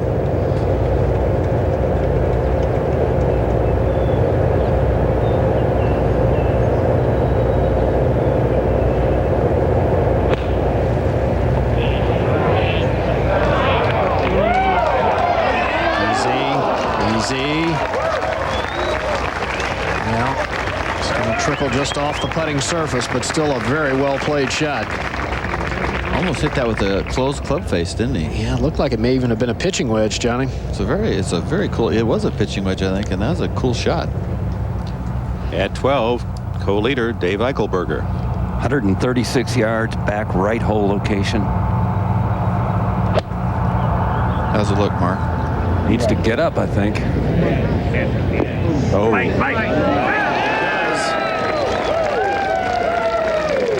He looks very comfortable right now, Johnny. He sure does. to 13. Gil Morgan on the tee, the second toughest hole in the golf course today. Fairway leading up and to the right. It's just critical to get your drive in the fairway to give yourself any kind of shot of reaching the green in regulation. And Morgan has just got a little bit of a bad break there, right on the edge of the 3.5 inch rough. Back to 11. Eagle putt now for Dougherty. And Roger, a tough one to judge. Up and over a rise, and a lot of things happening here. Yes, there is. A very tough putt to judge the speed in particular, I would think. Uphill for most of it, and then as the ball gets across that little ridge, I would assume that's about 15 feet to the hole. It starts going down, and I would assume moving to Ed's left. Well, we talked about the difficulty of the greens here at Des Moines Golf and Country Club. This is a perfect example.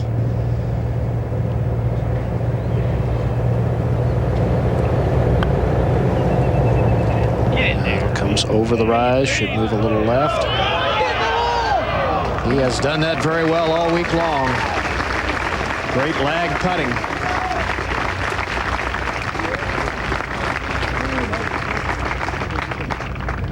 Dougherty motioning to Irwin like he wanted to go ahead and finish, and I guess Hale said, Well, I think he was motioning to ask if it would be okay if he finished, and Hale wasn't looking in his direction, so Ed just went ahead and marked it.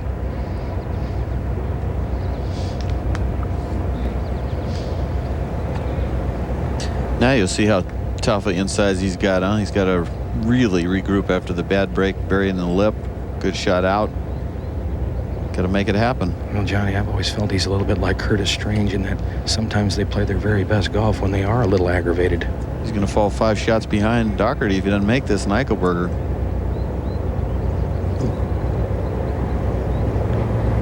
Yeah, this for birdie. Yes. What a recovery. That's what champions are made of, just when it looks like things are going the wrong direction. I got my scoring wrong there, obviously. Irwin moves to 4 under. Dougherty taps in to go 7 under and has now had the lead or been tied for 51 consecutive holes. Hanging tough. Go to 13. From behind, Gil Morgan in the hole location today, the toughest all week. Just snug against that slope on the left side of the green. 194 yards for Morgan. Probably going to try to nuke a 5-iron. He doesn't want to flirt with that left side. That is a good play, Johnny. It is a smart shot. Very smart shot. He's got a long way to the hole, but there is that Look at huge the downslope slope right here. You just got no chance. If you go at that pin, unless you hit a big drive, it'll run right through the green. So Morgan plays a good shot, remains 2 back as we go to the 12th. And Dave Eichelberger looking at a birdie opportunity to regain a piece of the lead with that Dougherty. Bruce Summerhays just made a birdie putt from about a foot outside where Dave is on the same line, so he got a real good look at it. It's just inside left. So Summerhays went 8-3 on the last 2 holes. He actually made a great 3, Johnny, from the left-hand rough here.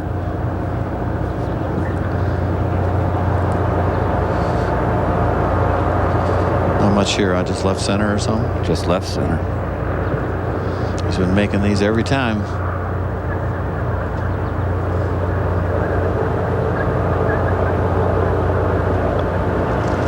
Get it down.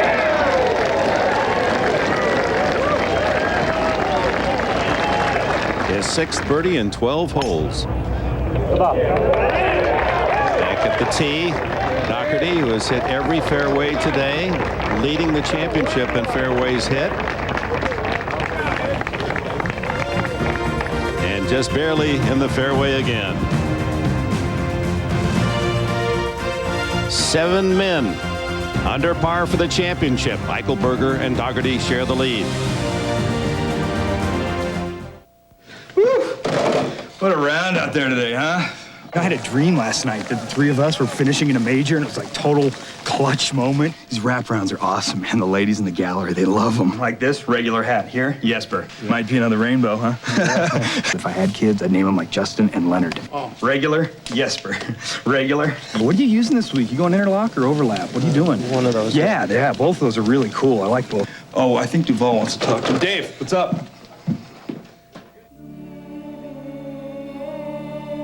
Will you ever own a personal satellite? Will you ever say, fill her up with hydrogen? Are microfibers just a trend? One thing's for sure, opportunities abound.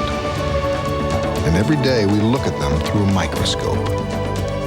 Like a peek, let's get to work. Solomon Smith Barney. Greens fees, $116. Lunch at the turn, $13.50. Balls, tees, $36. Hole in one. And a witness, priceless. There are some things money can't buy. For everything else, there's MasterCard, official card of the PGA Tour and friend to golfers everywhere. Australian Graham Marsh had been a perennial contender in the Senior Open, but in 1997 at Olympia Fields near Chicago, he finally reached the top. Marsh took a two-stroke lead into the final round over his good friend John Bland, held off his South African buddy by a single shot. Graham Marsh, the 1997 U.S. Senior Open champion. Marsh with a tough day today, a 78, finished plus 11 for the championship as we return to 13. And Gil Morgan facing a very difficult two-putt here, trying to save his par. This for birdie just on the edge of the green, and if he does take it to the left of the hole, that slope will influence it back to the right, but we've seen some players take that out of play and keep it to the right.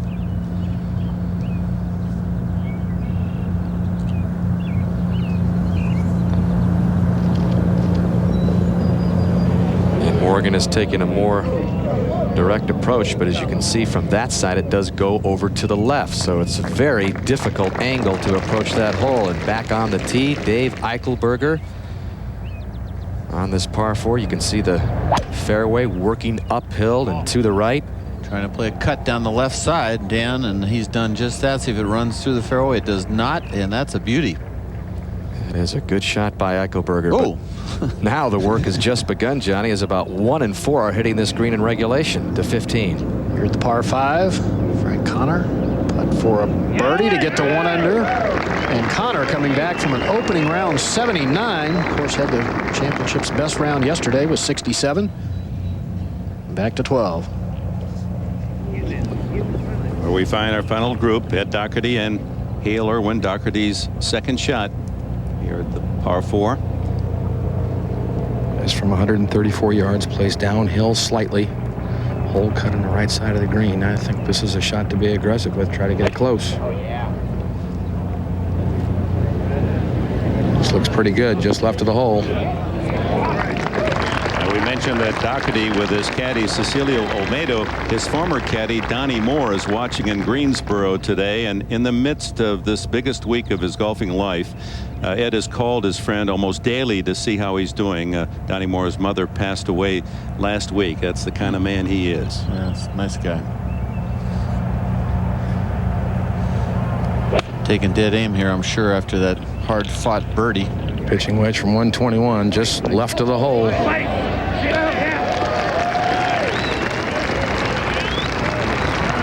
Irwin sitting only 3 shots back, despite a round that he's not all that pleased with. And at 13, Gil Morgan sitting just 2 shots back, but he needs this for par to remain there, and this will be influenced by the slope. Moving a little bit from his left to right. Morgan has not made a bogey since the 12th hole yesterday.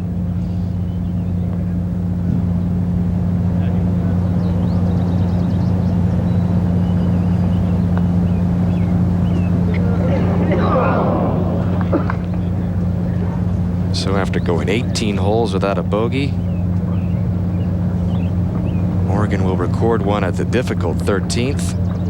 And he will drop a shot back further behind Eichelberger and Dougherty.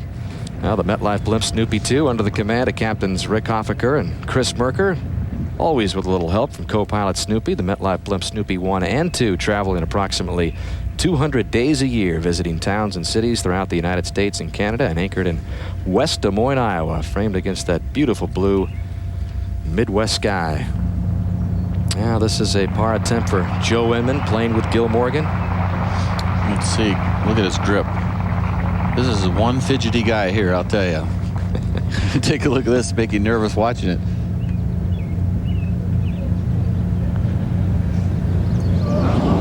It's just very tough, Johnny. This whole location kind of sits in a saddle. It is influenced by that slope, but then on the right side, it moves back toward the left. Hey, they need to hit it inside the hole there, and one of them, of course, I think Gil misread it. You had it pegged right. He hit it right straight in, and it broke right, and then Inman saw that, and he played it left edge. So a bogey for Inman, and Inman drops back to 1 under, even on his round today. And back over to the green at 12. And co-leader Ed Dougherty for birdie and sole possession of the lead. Roger? Well, that's from about 15 feet. Putt looks like it wants to move a little bit from right to left, but then in the area of the hole, I think it'll straighten up. I don't think it's going to do a whole lot.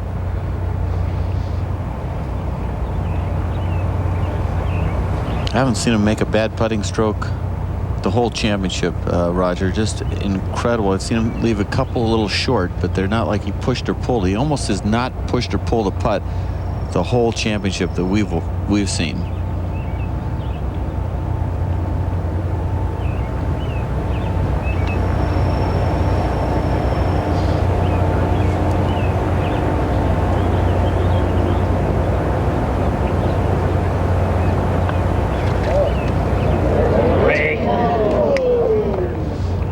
Play it to break right, Roger?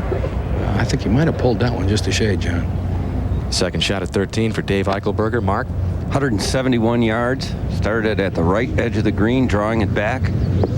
Will it stay, though?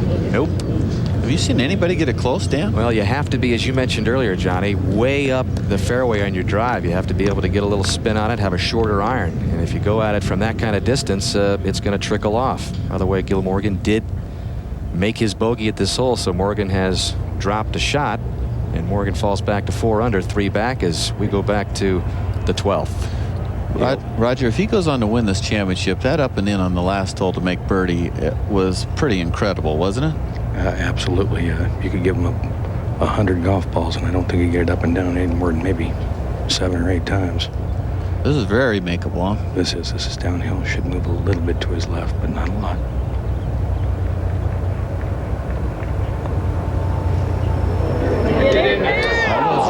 He's missed all the right to lefters, John. Yep, he has. Those should be the easiest putt for him. So Irwin remains 3 behind the leaders, Eichelberger and Dougherty. Well, we're talking about these putts, these right to left putts that Hale has had, and let's just take a look at these. Get in there.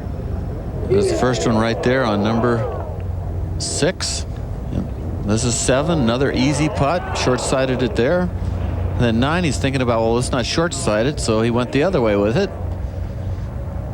And then take a look at this putt. He just totally shanked this putt, probably thinking about the last few strokes. And then, of course, we saw that putt. Dougherty's par, and he remains at 7 under for the championship, tied with Dave Eichelberger. And 3 ahead of Hale Irwin and Gil Morgan. Speaking of Dr. Morgan, let's go to 14. On the tee, 156 yards today. You see that whole location just on the back of that false front. So you can't flirt with it on the left side too much. And this is a beautiful play by Morgan. Morgan drifting further toward the cup at 17. Coming off a bogey at 13, which dropped him back to 4 under. As they continue to chase on Eichelberger and Dougherty, tied at 7 under.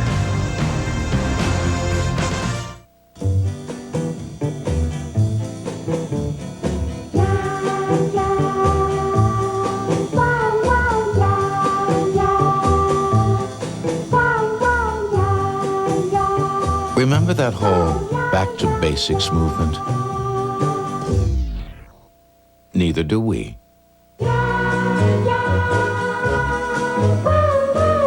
Lincoln Town Car.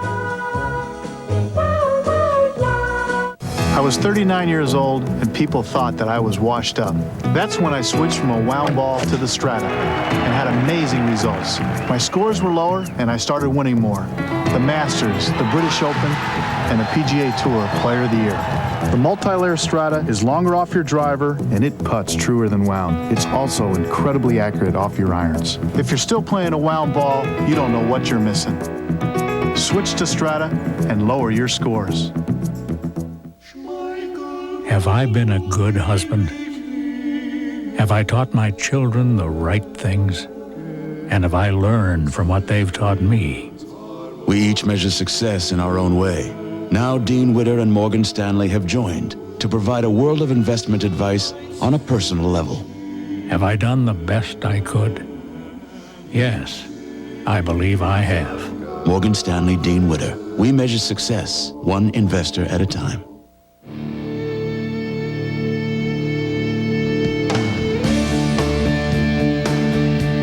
In a game that places so much importance on etiquette, I got it. giving everyone a chance to play is the ultimate courtesy, which is why the USGA helps provide access for young golfers through the Good of the Game Grants Program. Because it would be bad enough to step in someone's line, but it would be unforgivable to step on someone's dream. Welcome back. The capital city of the Hawkeye State, and about 10 miles to the west, the Des Moines Golf and Country Club hosting this 20th U.S. Senior Open. And what a battle we have on. Dave Eichelberger and Ed Dougherty. They'd have to be considered the dark horses at the start of this championship. Share the lead. Irwin and Morgan would be the favorites, our three back. And here is Eichelberger from just behind the green at 13. Big left to right swing and fairly quick as it gets toward the hole. And that is a pretty good play again at 13. As Johnny mentioned earlier in the telecast, you want to get your 4 at 13 and move on. Back on the tee is Ed Dougherty. Again, a 443-yard dogleg right par 4, and Dougherty has nailed this one. I think the hardest driving hole in the golf course, that maybe number 11, and hitting every fairway is, if he's nervous, he's sure hiding it well. Now Hale Irwin. Irwin at 4 under, trailing by 3. Needs to get this one in the fairway. Wants to hit this shot here if he can, right up that slot.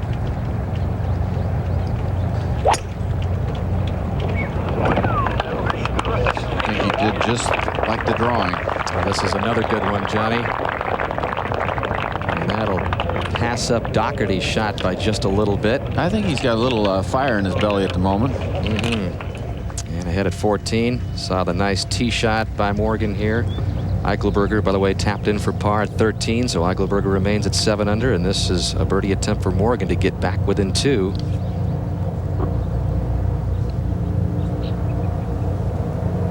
Goes a little left. And very quick on the other side of this hole, Johnny, so you just can't get too bold with it. You saw that tentative stroke by Morgan, but on the other side of that hole, from where he is right now tapping in, it is very quick. Par 3 for Morgan. And he remains 3 back as we shift you over to 18. And Tom Wargo for par at the closing hole. He's 1 under for the championship. And a 69 today. That matches Tom Jenkins for the best round of this Sunday. First bogey-free round of the entire championship. Tom Wargo.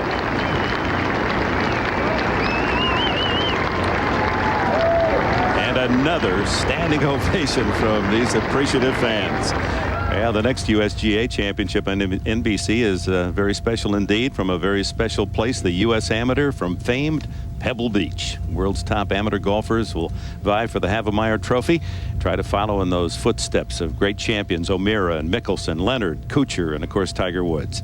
U.S. Amateur Championship coverage begins August 21st here on NBC.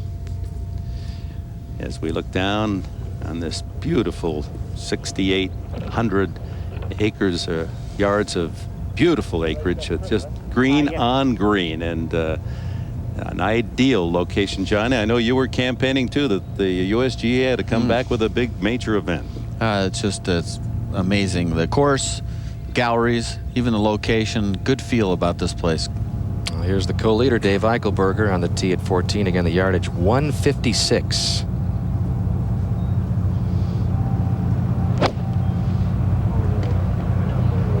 He's gritting his teeth for some reason. Did he short side it left? Yeah. It's got no chance. That'll right up against that collar too. That's a little awkward.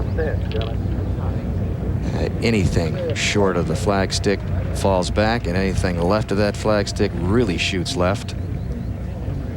And over at 13, Hale Irwin getting ready to play a second. Roger? Hale Irwin, 177 yards to the hole, all the way in the rear left-hand portion of this green. Not an easy pin to get at, and certainly for Hale's ball flight, he likes to move it left to right. Ed Dougherty already on the green, well right of the hole, has a lengthy putt for birdie. It's been the toughest green to hit in regulation in this championship.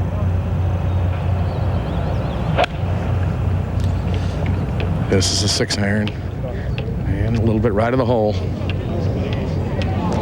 Race through a little bit, but it will end up just about hole high. So it kind of got caught up in the grass short of the green. And Roger mentioned that Dougherty did find the green here, so this was his second shot from 178 yards. And it takes a nice little carom off of that huge slope on the left side. Again, you just don't want to flirt with the left side of 13. Back over at 14, Summerhays. 8-iron.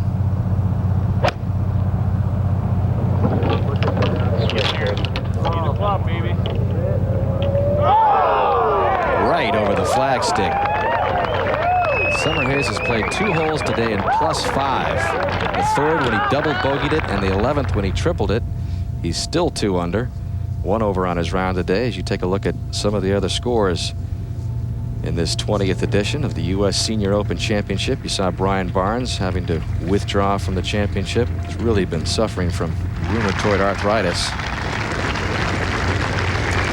But as you take a look at those scores, another loud ovation for Dougherty as he heads up to the green here at 13. He hardly has the swagger of a native Iowan, John Wayne the Duke.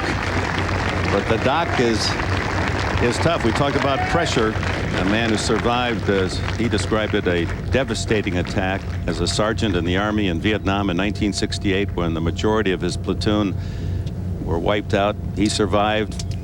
Doesn't like to talk about it because he doesn't consider himself any part of being a hero, that the heroes were the ones who gave their life for us.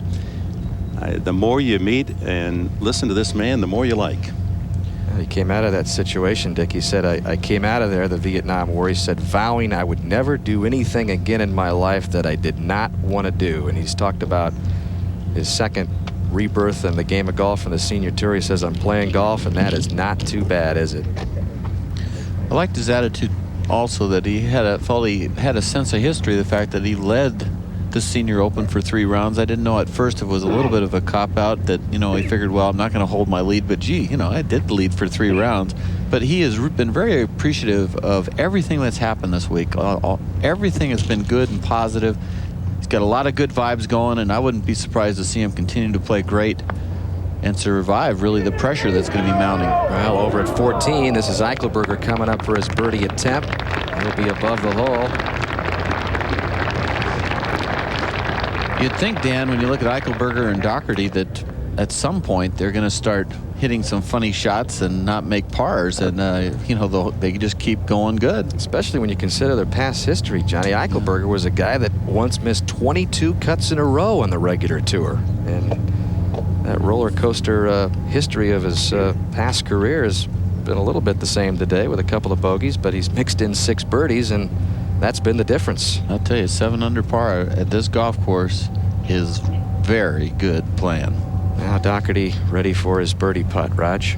Well, this is a little better than 45 feet, and it will be moving right to left all the way downhill, but certainly once the ball's in the air, the green starts to move away from the player rather sharply, so you have to be careful not to whip this one 6-7 feet past the hole.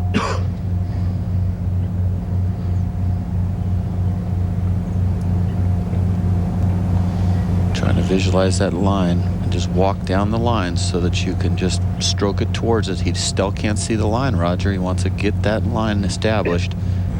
As we said earlier, Johnny, it's influenced by both sides, by the big slope, and then it does create a little saddle kind of where the hole is. Looking out to the right, Roger, how far did you say? This is going to move left pretty good. I'm going to say in the area of 3-4 feet. You hit it way out there. Look at this putt. See it come back a little bit off that slope at the end. That was nicely read.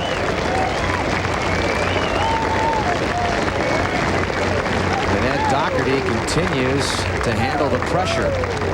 Over at 14, this is a pressure par putt for Dave Eichelberger to remain in a tie with Dougherty. Hasn't missed one yet. Got it.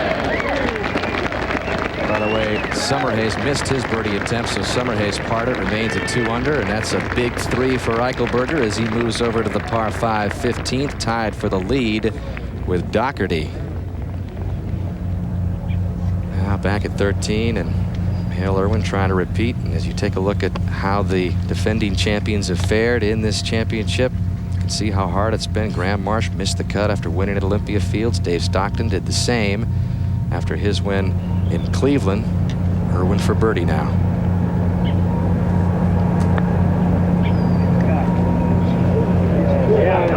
Good looking putt.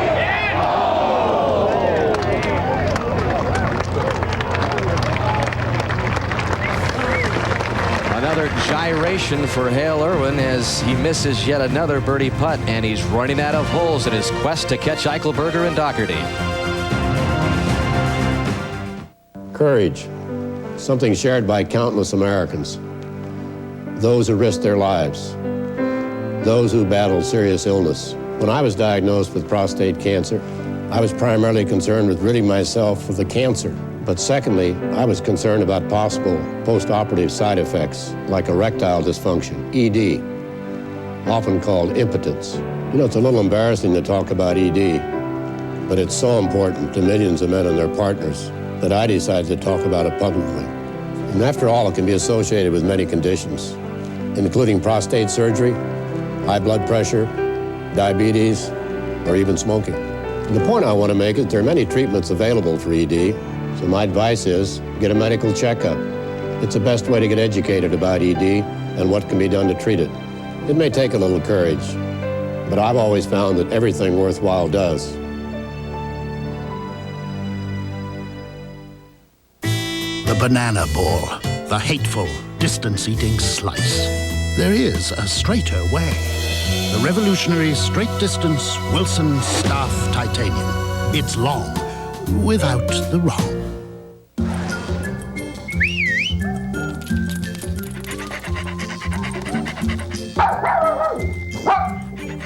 Fidelity.com. Every second counts. System availability and response time may be subject to market conditions. I've always prided myself on being honest, and at times I've even gotten a little bit of trouble for it. So it really bothers me when some club makers say that oversized is overrated. The fact is, in a properly designed club, bigger is better. Most amateurs need the forgiveness and confidence in a bigger club head. Give these new Great Big Bertha Hawkeye Titanium woods a try. They're the most forgiving woods I've ever hit, and that's the truth. The new Great Big Bertha Hawkeye Titanium woods. Go hit the greatest Big Berthas ever. Welcome back. We're at the par 5 15th, 552 yards. We have seen a few players reach this green in 2 today, but it all depends on the tee shot. It's a downslope if you can get a scooter. Well, that one scoots down the left side. That should be close. We go back to 14. Dougherty. This is 7-iron. Going to the center of the green, right of the hole. Doesn't carry up far enough. Carry up that big false front here at 14. Seems like he hit it solid, Roger. You think that's another little miscue or misclub like he hit yesterday on number 5? Well, there isn't much wind at all, John. It might be a little bit into the face, but he didn't get it up on top. And that was the first requirement he had to get accomplished, was get it past the hole here, really. First missed green in 9 holes, but hit an 8-iron. Should have been the right club. It's been the club of choice at 14 as Irwin steps in after burning another edge for a birdie opportunity at 13.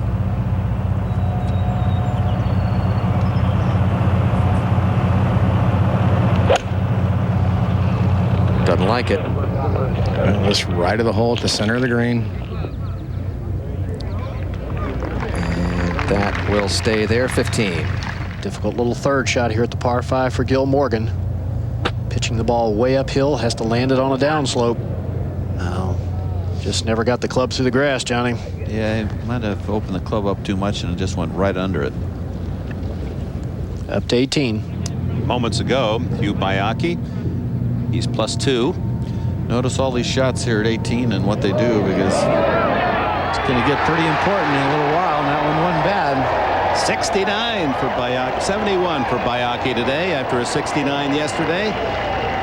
He leaves with a smile and a wave. The gallery went nuts here. +1 for the championship. Gentleman from Johannesburg. He loves it. How could you not love it? Like I said, all these guys playing next week in Chicago, it's going to seem a little quiet. Unless you people up in Chicago turn out in droves. That great sports city just might. And back at the 15th. Birdie putt now for Gil Morgan. And Johnny, getting to a point where 3 behind, I would think he's got to make a couple of birdies coming in. This is one that he probably expected to make 4 and put himself at -5 and see if any of the Eichelberger and Dougherty start to maybe leak a little bit. Well, it has played as the easiest hole on the golf course today. 17 birdies. How about this putt? Well, moving considerably left to right. Actually moving back toward the back portion of the green. No one has read enough break to it. Well, that's a big misread. Yeah. So Morgan will still have a good 3 feet left for a par. Back to 14. And Ed Dougherty well below this green, Roger, and the hole. He'll have to pitch the ball into the face of the slope immediately in front of him into the bank, and then it will move to his left. It's a tough chip shot, isn't it? Tough chip shot and jump speed, John. And it's going to be 9 feet short. Dougherty has gone 14 holes without a bogey. He has been hanging in there with the most pressure he's ever felt in his 24-year professional career. That'll be a big putt for him in just a moment. Pretty hard not to pull for Ed Dougherty at this point. It is. You know, I get the feeling that these large galleries, Johnny, they're pulling for him too. I mean, they know what he's been all about as we go to 15. Joe Inman with a putt for a birdie. This for 2 in a row to get to 3 under par for the championship. One that moves left. And Inman playing in his first Senior Open. Moves to 3 under par, 2 under par in his final round. Not bad for a guy who was out of competitive golf from about 1986 to 1998. Yeah, sometimes that works in the player's favor. Get fresh, hungry, settle the nerves.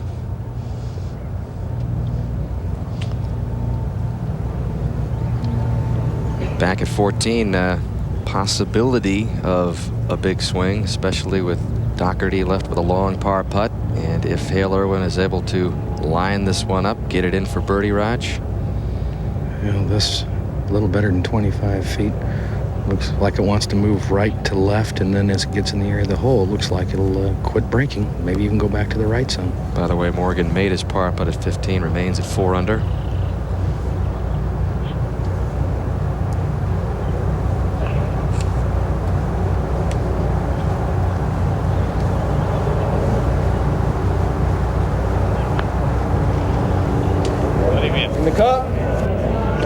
Like so many times, the early walk by Hale and over to 15. Second shot, Dave Eichelberger at the par 5. Going for the green in 2. He's got 251. I thought he was aiming right. Get in there. He has a tendency to aim to the right most shots. It is going right at the flag. Oh, well, it lands right on the downslope, just through into the back fringe, but Talk about the roller coaster ride of his career. How about roller coaster ride today? 2 birdies early, then 2 bogeys. Comes back with 2 more birdies on the front 9 to turn in 2 under. Birdies at 11 and 12, and in very good position at 15. He's birdied all the 5 pars, and who knows, he might eagle this one. They called him Eichelberger. Back to 14. And with Eichelberger playing the 15th well, this is a huge putt for Ed Dougherty for par.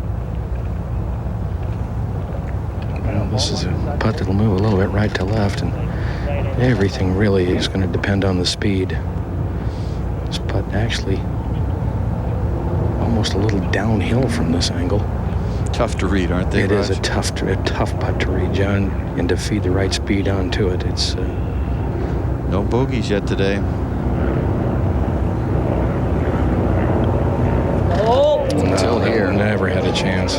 D-Sal didn't hit it. And look how quick that drifts away. Hale Irwin's got himself that putt for par as his drifted away on the other side of that hole. So Dougherty, he's able to get that in. Will make his first bogey since the 17th hole yesterday. Well, and clearly that was the worst putt we've seen Ed Dougherty hit in this championship. I haven't seen him hit one that badly at all. And you can see he's trying to find some spit to spit, and there's none there to do it. Well, Hale Irwin just 1 bogey on his card today. That came at the 10th. Has this for par to remain at 4 under.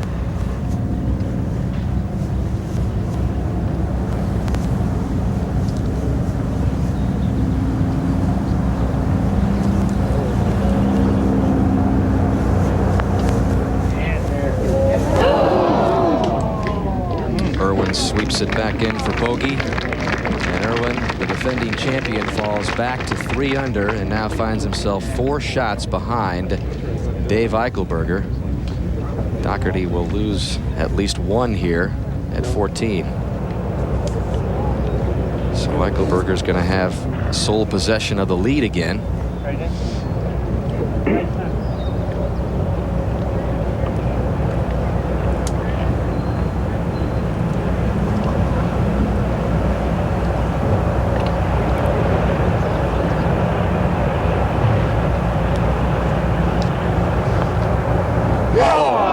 Did a 360.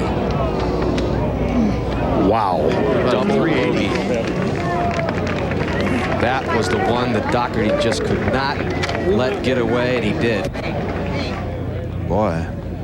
Let's take a look at this. I've seen 360s, but watch this. It enters right there, goes all the way around that side, and actually left of that. That might be a new world record.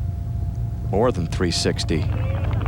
Dougherty loses an unexpected 2 shots at the 14th, drops back to 5 under, and now Eichelberger has a 2-shot lead by himself as he plays the 15th.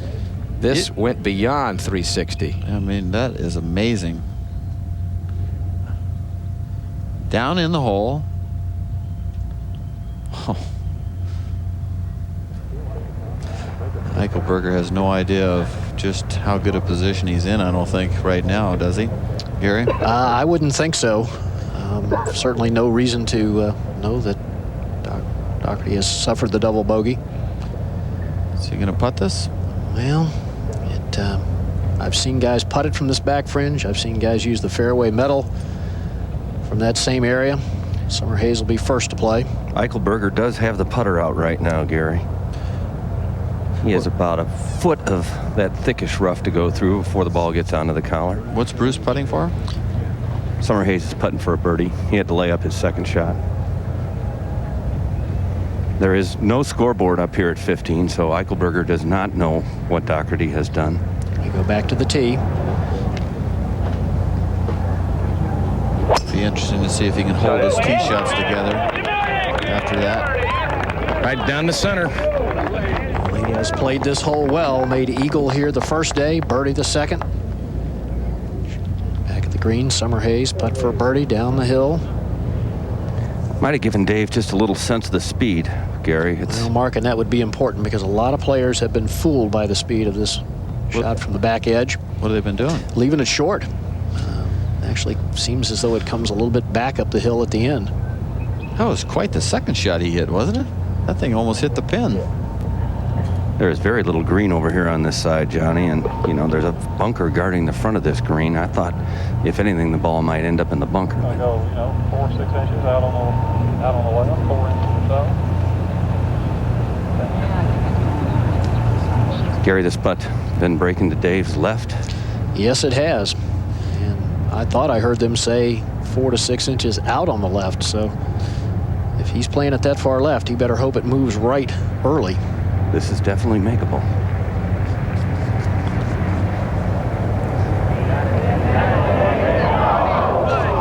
His caddy, Bob Conlon, I probably wanted to tell him it, but it's hard to tell a guy that he's totally off base. You know what I mean? Well, it was definitely going the other way, and you could see him motion. That was a misread, but well judged for speed.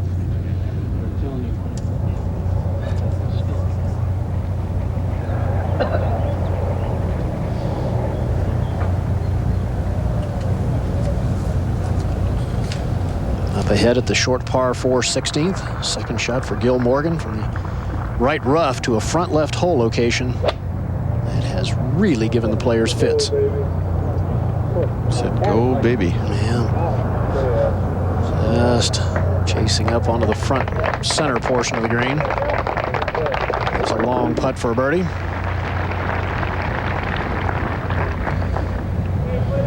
Eichelberger, short tap in here at 15. To 8 under par, and now 3 strokes ahead of Ed Dougherty. So Dave Eichelberger in command with 3 holes left to play. Dougherty chasing. We'll be right back.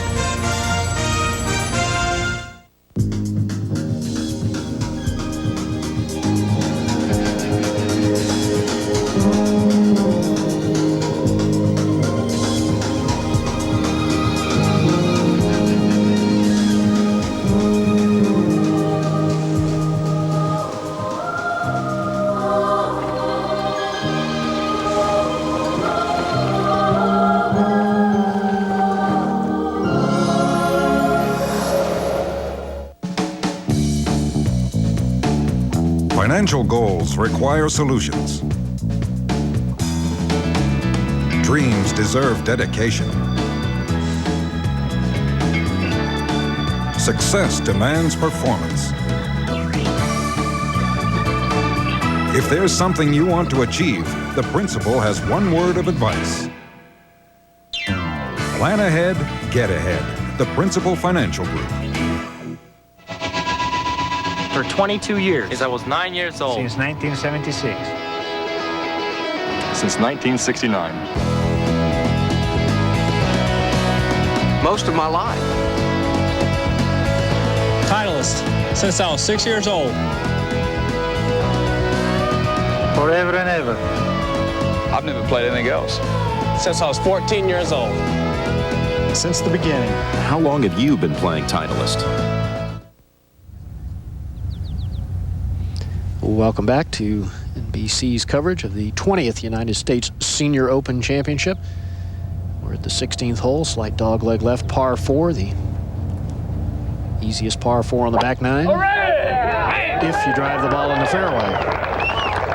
You know, Gary, he's shooting 5 under par today. We're talking about one special round going on here.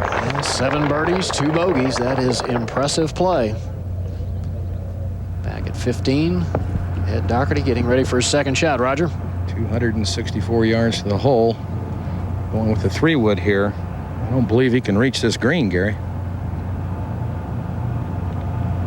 Well, it does play somewhat downhill, but you really want to make sure if you don't get it there, you stay left. He's come up short of the pot bunker in front of the green. Okay, if he's on the upslope, though, it may not be too bad. I think it's a good spot. Yep. Should have a nice little pitch just over the pot bunker. Can land it just on the edge of the green, and it'll funnel right down to the hole. Up ahead at 16, Morgan, birdie putt. This was a moment ago, up the hill, sliding to the right. Good effort for Morgan.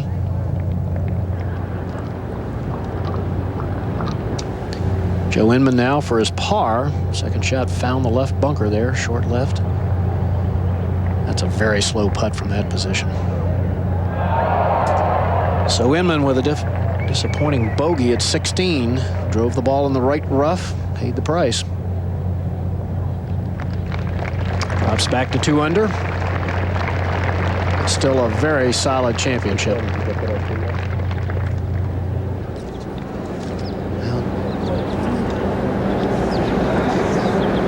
Dave Eichelberger at 55. He's started a second family at age 54. Twins in October of '97. And this would represent the second golfing life for a man who certainly, as he described it, has had an up and down roller coaster career in 35 years. Very resilient, but what's held him together, he's always been able to putt pretty darn good. He's never really had problems with his nerves. Good short putter. You know, he's a little tough on himself, and sometimes his comments you might want to scare the dogs away, but he has he's a pretty interesting guy. Very colorful comments he makes to his golf ball. He's got a lot of that Texas talk in him, doesn't he, Johnny? Yeah, he does. He's very creative. I'm sure he could probably I'm sure he's invented some sayings from what I've heard. He's never wandered far from home, born and raised and still lives in Waco, Texas. All right, preparing for his second shot, and Mark Rolfing is there. Got 153 yards, and Gary, I still don't believe he knows what kind of a lead he's got, so chances are he will not try and attack this flagstick. Tough hole location today over on the left.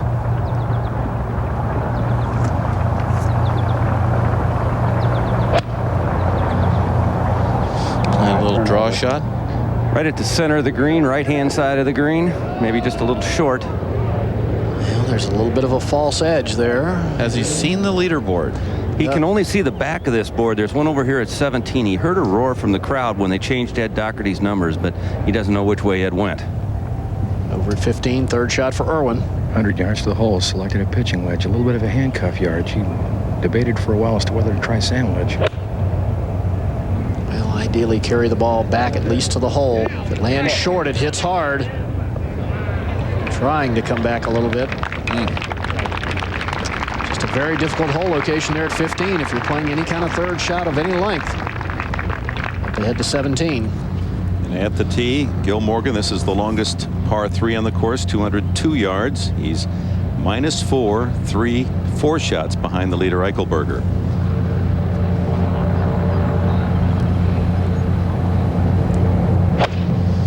Got a back left hole location, and a very difficult one. You do not want to miss it left, and he's leaning that way, and he's put himself in a real hard position to make 3.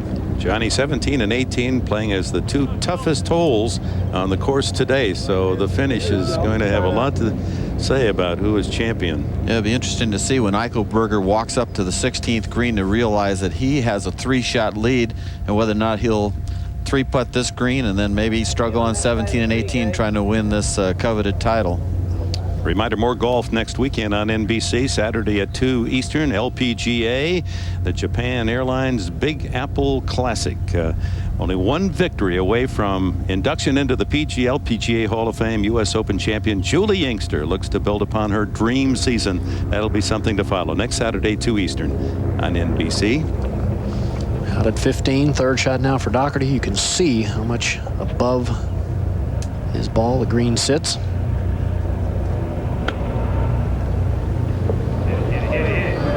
It's just such a difficult shot. Landing the ball right on the downslope. I'm sure he is very disappointed to see that ball has raced all the way to the back edge of the green. Well, he didn't draw a particularly good lie. The ball was sitting down in the intermediate cut, and it just kind of hopped out on him. I'm sure he wished the ball had been in a little taller rough where he could have taken a bigger swing and gotten a little more altitude.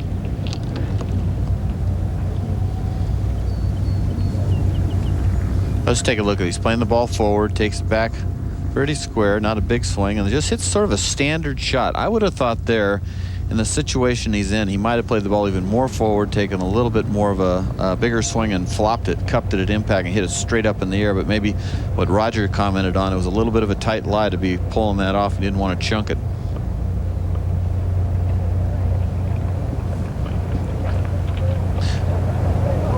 Will this putt help Dougherty at least get a sense of pace or the line at all by Irwin?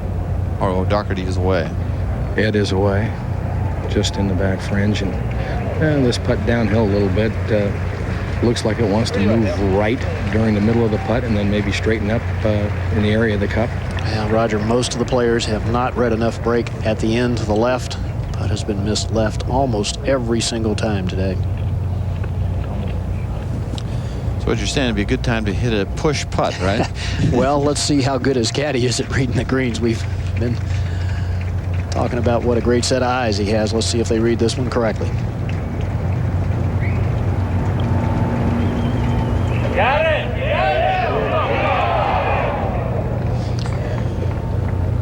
Had it read properly. And we haven't seen him leave many short, Gary, but the last couple of holes.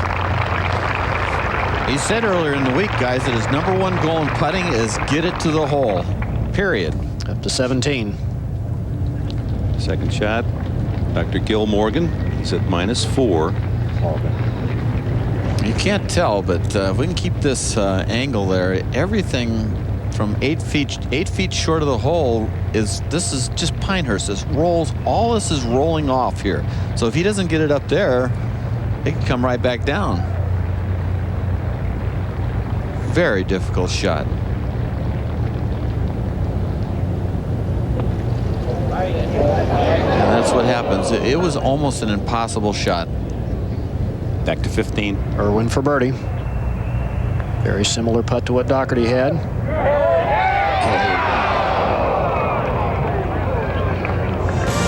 Hale Irwin, so close yet so far. Dave Eichelberger, 3 clear. We'll be right back in just a moment. CNBC announces an expanded business center. 1 full hour with Ron Insana and Sue Herrera. CNBC's Business Center, the final word from Wall Street.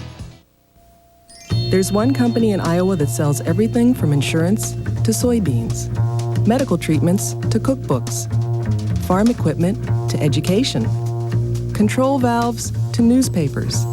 They even help sell out the sporting event you're watching right now. So if you have something to sell, shouldn't you be talking to this company? Thomas C. Porter & Associates, the marketing communications firm that understands what it's all about, sales. She sounded fine at first, but then her voice just wasn't right. Was she using a cellular phone? She and her friends got mixed up in this. They signed a contract. They're just kids. Here, it's Sprint PCS. They built the only all-digital, all-PCS nationwide network, so she'll be heard loud and clear. Thank you. It happens, but it's gonna end. This is what you've been waiting for. A gated, master-planned golf and marina community set amid the rolling hills surrounding the Lake of the Ozarks.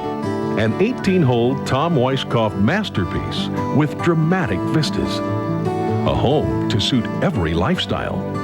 Old Kinderhook, the Lake of the Ozarks' premier golf and marina community. Call today for your personal tour. Tonight at 10:35, get an inside look at the U.S. Senior Open. We're at 17. Gil Morgan, this for par. And Morgan drops a shot to 3 under for the championship. So he now has 5 back of Eichelberger. Going with a fairway wood. Going right down the center of the fairway. Has yet to miss a fairway. It is beautifully placed. Right at the top of the hill. Over to 17. Just moments ago, Joe Inman, his second shot at this long par 3. Going with a fairway wood chip shot. Man, I'll tell you. Inman, 2 under in his round today. Back at 16. Long birdie putt for Dave Eichelberger. Very slow.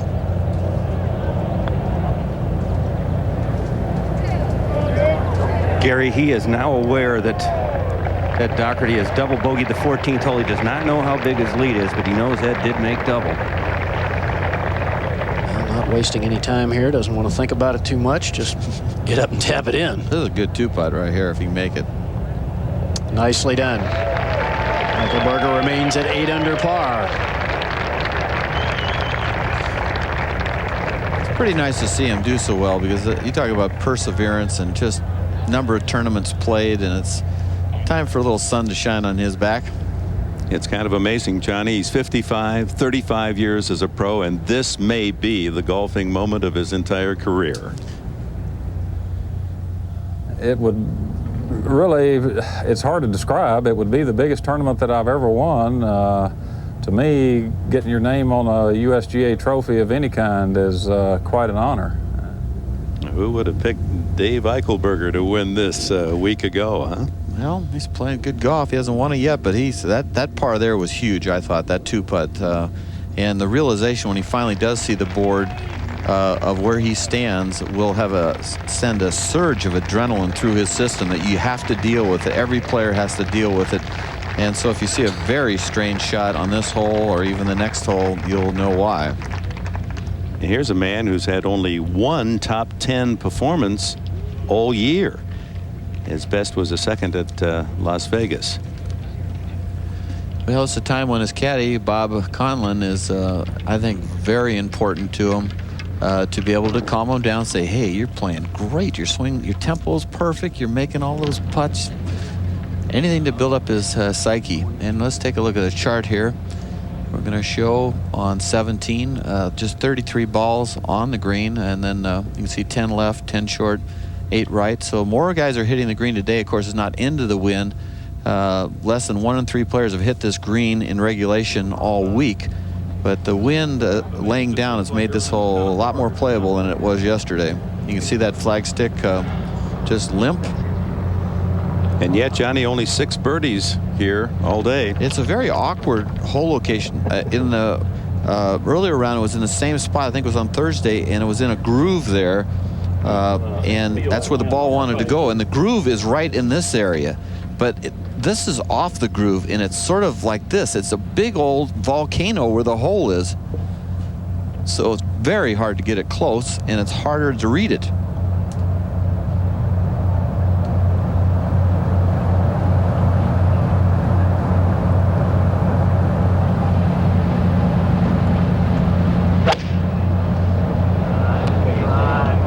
Short side at left, Dave. That's where it's headed. Just what you did not want to do. We got all that green short and right, and that's what we're talking about. He's going to have to go through that wall of pain to win this thing if he's going to do it. Meanwhile, at 18, John Jacobs for par to finish his round. Jacobs, who had an opening round 71, and he finishes 76 today. +4 for the championship for JJ. It's probably the biggest Rory's ever gotten, and he shot 76. They've got these old boys dancing, don't they? Second shot for Dougherty. Have an old divot, 125 yards. Difficult front left hole location. And not all bad. Dougherty just off the edge of the green, hole high, but Dave Eichelberger 8 under in the lead, in trouble at 17. What will he do? We'll find out when we come back. David Duval, Mark O'Meara, Steve Elkington, Jeff Maggart. In the last year, they've won over $5 million on the PGA Tour. Fortunately, they're investing it wisely. Schwab is the investment firm of the PGA Tour. Firesol puts a weight where you need it most. To win the first chance you get. To stay on top of the mountain. To live on the leaderboard. To finally enjoy a Sunday. To find your game. Tailor-made Firesol metal woods and irons.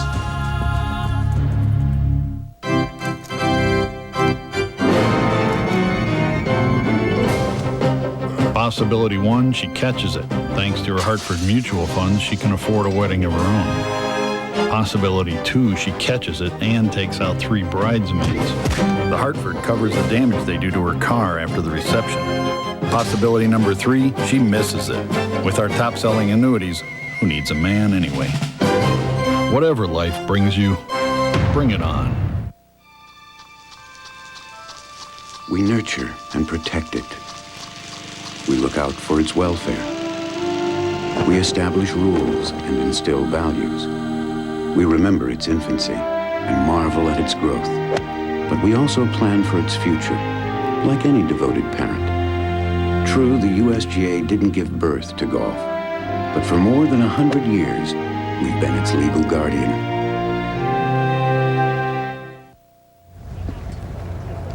Welcome back to West Des Moines, Iowa, the Des Moines Golf and Country Club.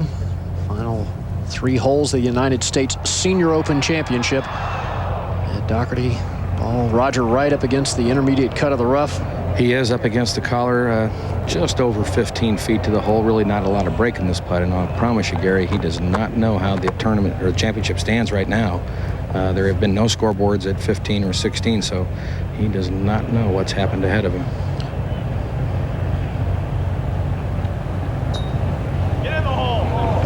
Didn't hit it again. That's what pressure does. There's 3 holes in a row. Very tentative.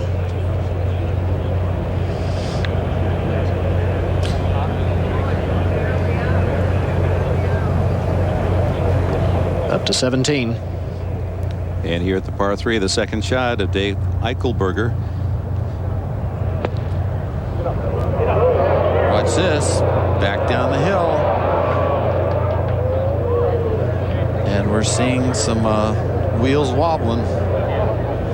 At 16.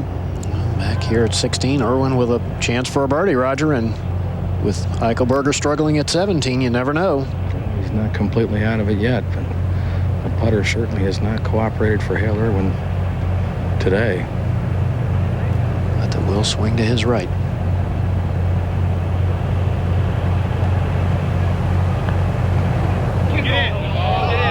There's one. Irwin to 4 under par.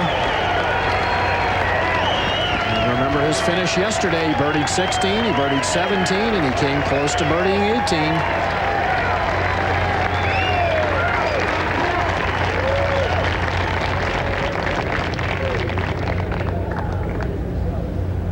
Dougherty now for his par.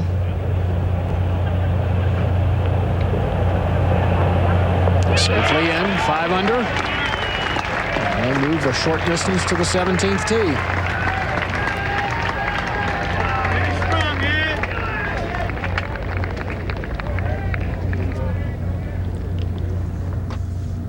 Meanwhile, at 17, Eichelberger, his 3rd shot at this par 3. He's just at the edge. He looks remarkably calm on the outside, Johnny, but I got to think things are turning away on the inside. I'm sure when he looked at the bunker shot that he had, he thought, if I can just make a 4 here and go to 18, I'll be very happy. He probably could just finish bogey and win this thing 9 out of 10 times in the position he's in, but he doesn't want to give any away. He's got to be careful here that he doesn't get too rambunctious. He's leaving the flag stick in.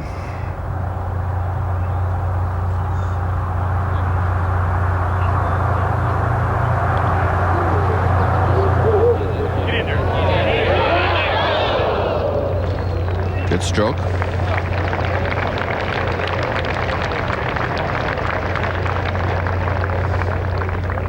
So he makes that bogey putt. He's at 7 under for the championship. His lead 2 over Ed Dougherty.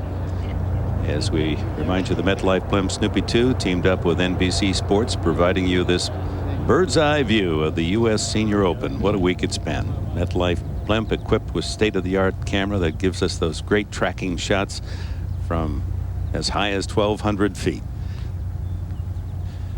It's pretty exciting when you think Eichelberger, after all those years, 31 years, well over 1,000 tournaments and championships, and really has never won what you'd call a big championship. He's got a chance now. Of course, back here to Summerhays for bogey.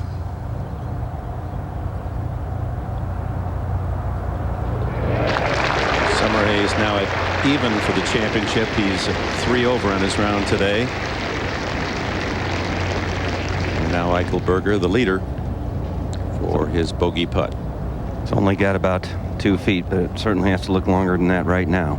He actually had to move his coin over because he was in Bruce Summerhays' line, so he knows there is not much to it.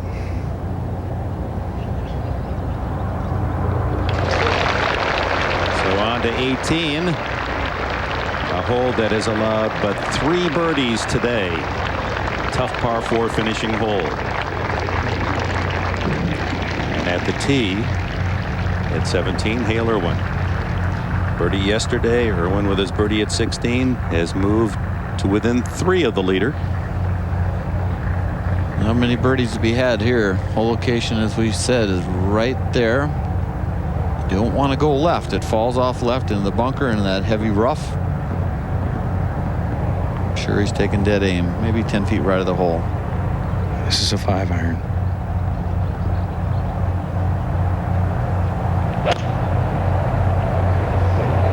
Ball starts at the right side of the green, is cutting away from it. Wow, that's a surprise there. A little on the downslope.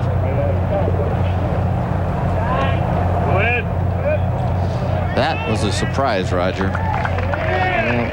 Hale just not in sync. I don't think he's.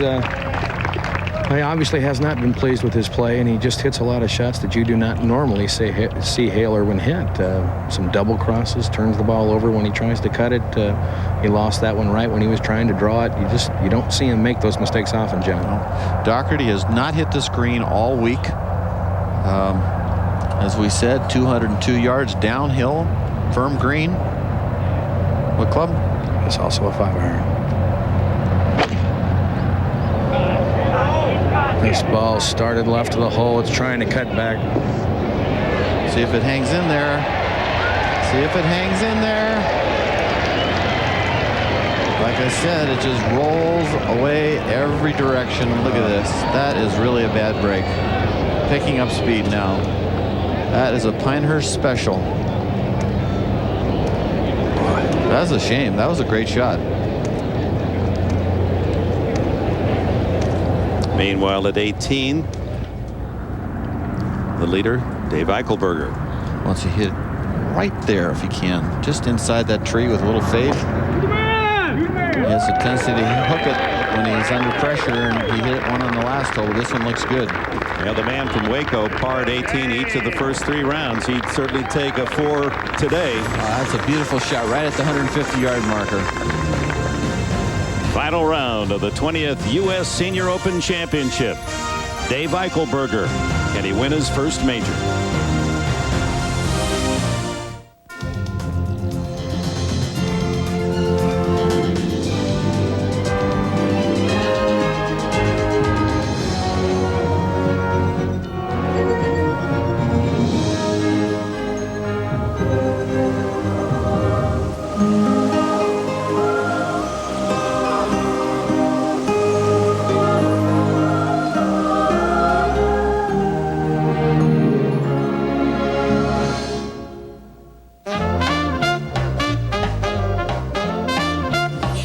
Introducing Callaway's tungsten gravity screw. In the new Great Big Bertha Hawkeye titanium woods. It lets Callaway lower the center of gravity and position it with pinpoint accuracy. You've never hit titanium woods like this before. Nothing else feels like Callaway. The new Great Big Bertha Hawkeye titanium woods. Go hit the greatest Big Berthas ever. What will happen in Cuba after Castro?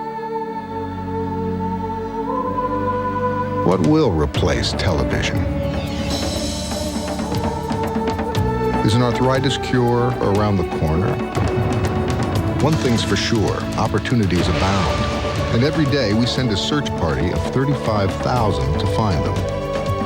Care to join us? Let's get to work. Solomon Smith Barney. My name is Howard Shaw, and I am blind, but I have a handicap. I have no trouble finding the fairway. I'm blind, but I get butterflies like anyone else. I experience the same satisfactions and the same frustrations. I'm blind, but my passion for the game is 2020. Back at the par 3 17th, Hale Irwin. How about in the hole, Hale? Look at this. Better stop. Okay, just right on top of the hill. Ahead at 18 moments ago, Gil Morgan, this for par.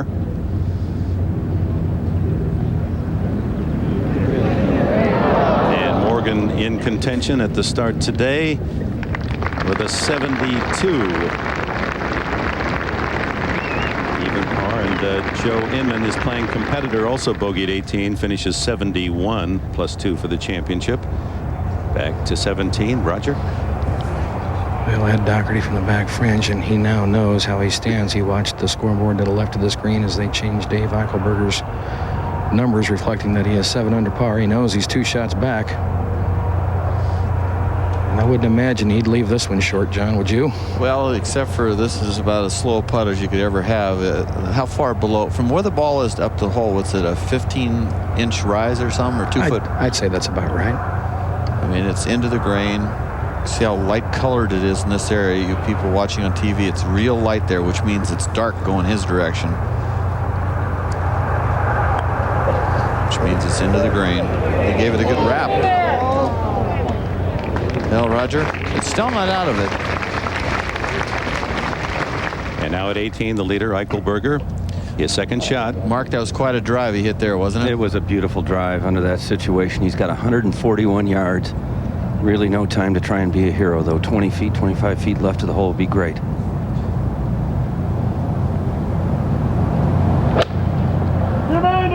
It's going left of the hole a little bit. Just exactly what you said, Mark. Very good shot right there. It stays on that top tier. And Dave, that was well played. Good drive, good second. If Dave Eichelberger wins today, he'll be the oldest U.S. Senior Open champion, almost 56 since the very first Senior Open. And then you had to be 55 to play, and Roberto Di Vincenzo won at age 56. Now, quite an accomplishment for a man who has played this game, restructured his swing, changed everything, never gave up. There were times when many lesser men would have said goodbye to this game, but Eichelberger, the patience is a virtue. Is this a champion's walk to 18? He's about 90 yards from the front edge, and just listen to this response he's going to get.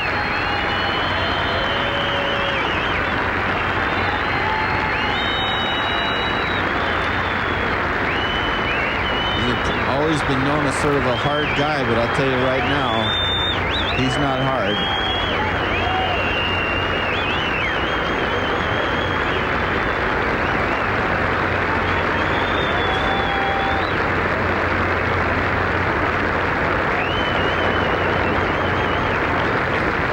See the emotion he's wearing on his face.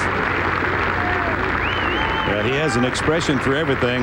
Be interesting in our interview after the competitive play today, what he has to say. That was a tremendous ovation. Now at 17. This putt will move a little bit to Ed's right. No, the putter has left the last few holes.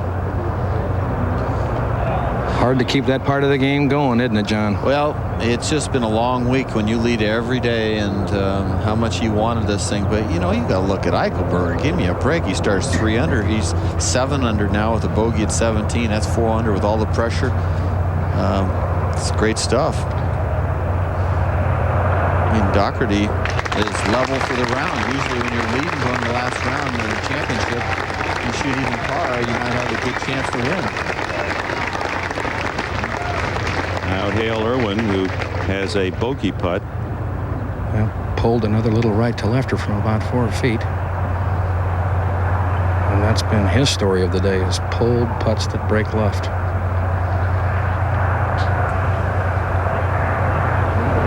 So Dave Eichelberger now leads Dougherty by 3 and Irwin by 4. Let's go to 18. Well, they're probably going to post that bogey by Dougherty, and it'll be interesting to see if they react to it at the green or they don't want to make any noise, but it's his. Basically, it's his championship now. He has been hawking this big leaderboard over here on the side of the green, Johnny, so I believe he thinks he's got a 2-shot lead. Certainly, if he thinks he's got a 2-shot lead, he'd like to 2-putt this one, because I don't know what the etiquette is by the person on the leaderboard, but I know Jack Nicklaus at the Masters in 75, he would not putt until they posted what happened on 17, and that's not going to happen here. But going to throw it out to the left. It has a lot of break, and it's pretty quick. If you get it going right, it just goes right off the map. How much break, Mark? Oh, a couple feet, I think. I think he's got to hit it right out in this area here. It's a good-looking putt, but you see how much right it goes. But what nice touch, leaves himself right in the fall line, straight uphill. In position to par. One of the toughest holes today. And with a par, a 68. Best of the entire championship was a 67 by Frank Connor. A 68 would be the best of this Sunday. Now Bruce Summerhays, who is 3 over in his round, bogeys the last 2 holes to drop to even. He had a chance starting today. Was only 1 from the lead. Really came back well after the first double bogey, Dick, when he doubled the third and then birdied the fourth right after that. But the 11th hole was an absolute killer when he made triple. Summerhays was doing well, Mark. When he got to 4 under at number 10 through number 10, he was looking good and had that drive at 11 on the easy par 5, and that was it right there. Triple there. Goodbye.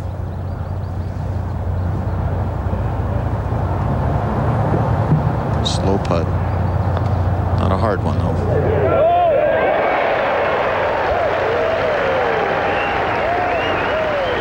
75 today for Bruce Summerhays. He finishes even for the championship. Well, there's a lot of people who thought that if he shot even par, he'd probably win. But this putt right here, folks, if he makes this mathematically, he has won the championship.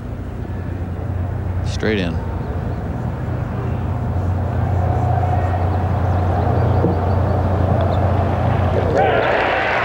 They can get the engraver ready. The name will read Dave Eichelberger, 1999 U.S. Senior Open champion. He doesn't even know what to do. He's so touched right now.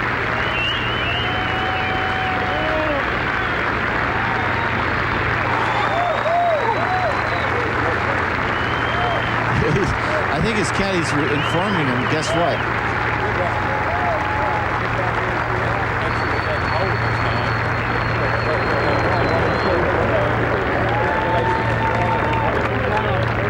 It's one of those situations where you're almost afraid to know. Yeah, you just can't believe that everybody's right. They can't be right. I'm going to win the United States Open, Senior Open. Martin Davis Eichelberger with a 68 final round to win this 20th U.S. Senior Open Championship. We'll hear from the new champion when we return to West Des Moines, Iowa.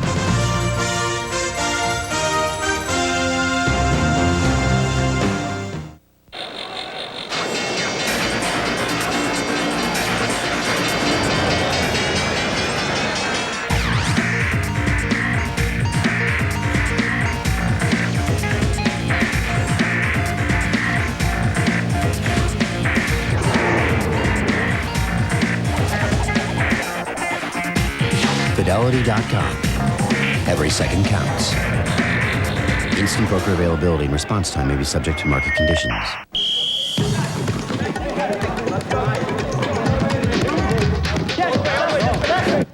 Unisys people not only work hard, they play hard too. But even when they're playing, they just can't seem to get their clients' problems out of their heads. I got it. When it comes to solving problems through information services and technology, at Unisys, we eat, sleep, and drink this stuff.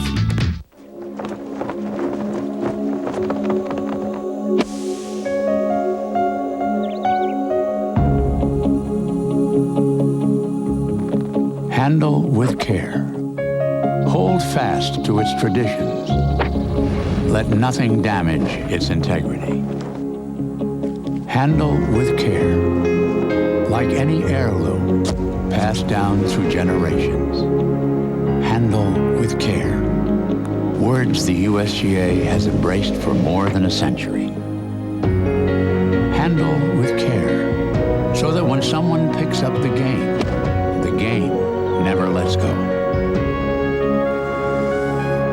Become a member of the USGA, and you'll receive the rules of golf, a year's subscription to Golf Journal, a U.S. Open hat, and an official bag tag. All for only $15. Just call 1-800-345-USGA. Dave Eichelberger, the champion of this 20th U.S. Senior Open, and autographing some golf balls for those in the scorer's tent as he checks his card. Biggest day of his golfing life. Meanwhile, out on the 18th fairway, the battle for second place between Hale Irwin and Ed Dougherty. Dougherty ahead by a stroke. Hale Irwin has 162 yards to the hole. Slightly downhill. Breeze slightly helping. This is 7-iron.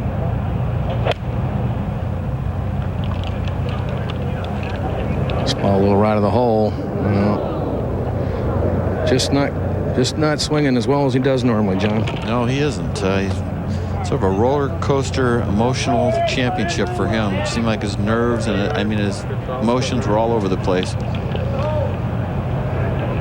Dougherty, I'd like to see him regroup. He's not exempt. He needs a good finish here, help him with sponsors exemptions. He's really made a name for himself this week. It's a great week that way. Led the Open after 3 rounds. See if he can get second by himself.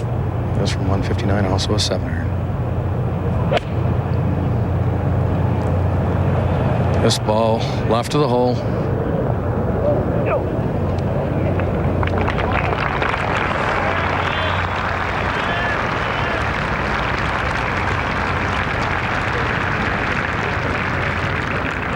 So 51-year-old Ed Dougherty. Rocky didn't win today, but he certainly fought hard and lost on a decision to Dave Eichelberger. And all the while, he won the hearts of these Iowa golf fans and golf fans throughout the country. Really was one of the sterling stories of this terrific week in the state capital of Iowa. Deserving applause. They've gotten to know this man, and the more they knew, the more they liked. He just held his own so well going through 13, going to that 14th hole. It seemed like such an innocent little par 3. Sort of mishit his iron shot short there, made that double bogey with that putt that went more than 360. And of course, Hale Irwin really not putting well all week, and still here he is, 3 under par. But the dark horse and the defending champion arrive at 18.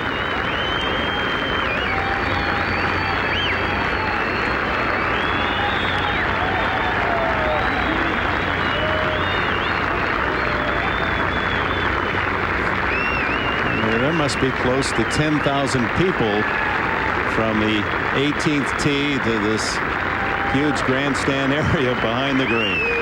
Yeah, we're sitting here at 165 yards, and they're 7 deep by our tower.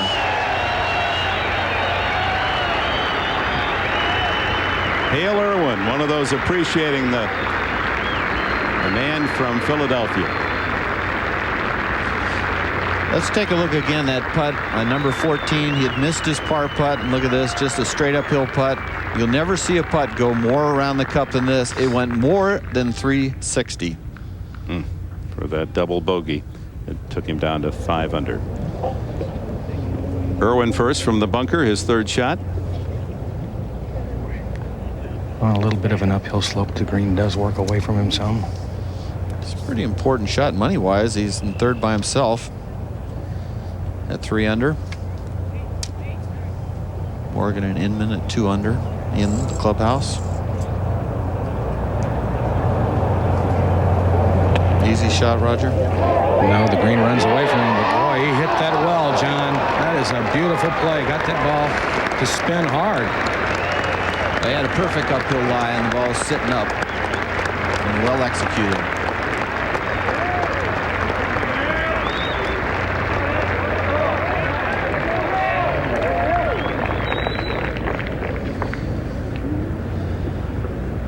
Dougherty hit every fairway today, which is what you would think wouldn't happen if you were leading a championship.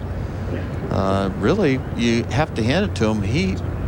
It just happened on that one hole, Raj, and that just sort of set his emotions off going down the wrong direction. Yeah, certainly wasn't the same player coming in, John, but you know, a lot of times you can go out with a lead in the U.S. Open, shoot even par and win. Yeah, I mentioned that a few minutes ago, and he just ran into a buzzsaw on Dave Eichelberger, who started at 3 under and bogeyed 17 to finish 7 under. That's great playing on this course. And there's, of course, Dave Eichelberger, and I don't think it's quite sunk in yet. It's like, wow. Eichelberger will earn the first place prize of $315,000. The difference between second and third is $66,000. So this is a money putt here for Ed Dougherty. And his caddy, who's really been valuable to him, Cecilio Omedo, reading the greens. It's a big paycheck for him, whether he 2 putts or 3 putts.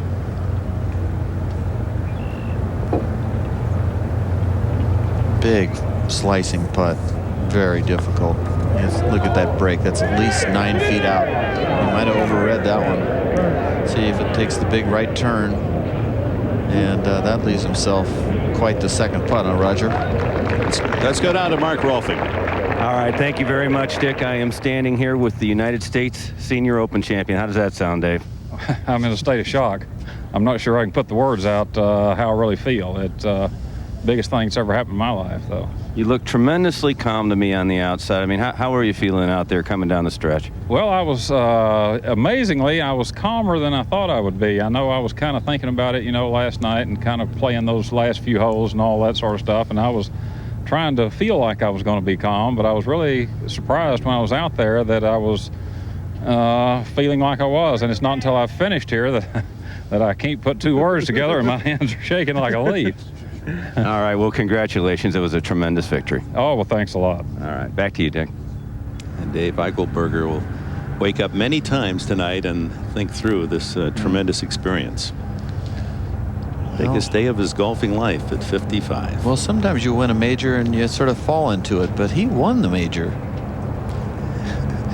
There are not many good locations left with this huge gallery expected to be at 50,000. Of course, they've all congregated those that are here to try to get a final look at this 18th green. Roger, you're right there. What's he got? A quickie, huh?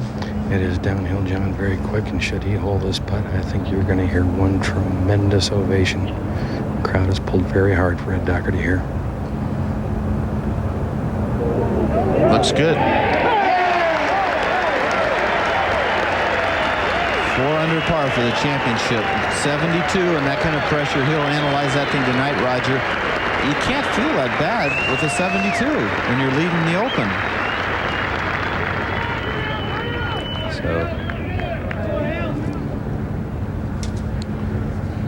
And now Hale Irwin for his par and 3rd place. Slowish putt on Roger. Just move a little right. Just a little bit to right, John. Back uphill needs to be firm with it.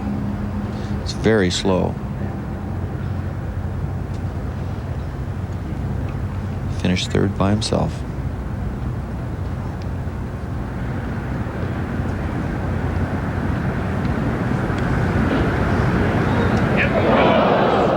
Careful. So with a bogey at 17 and 18, Irwin finishes 73. And a tie for 3rd with Gil Morgan and Joe Inman.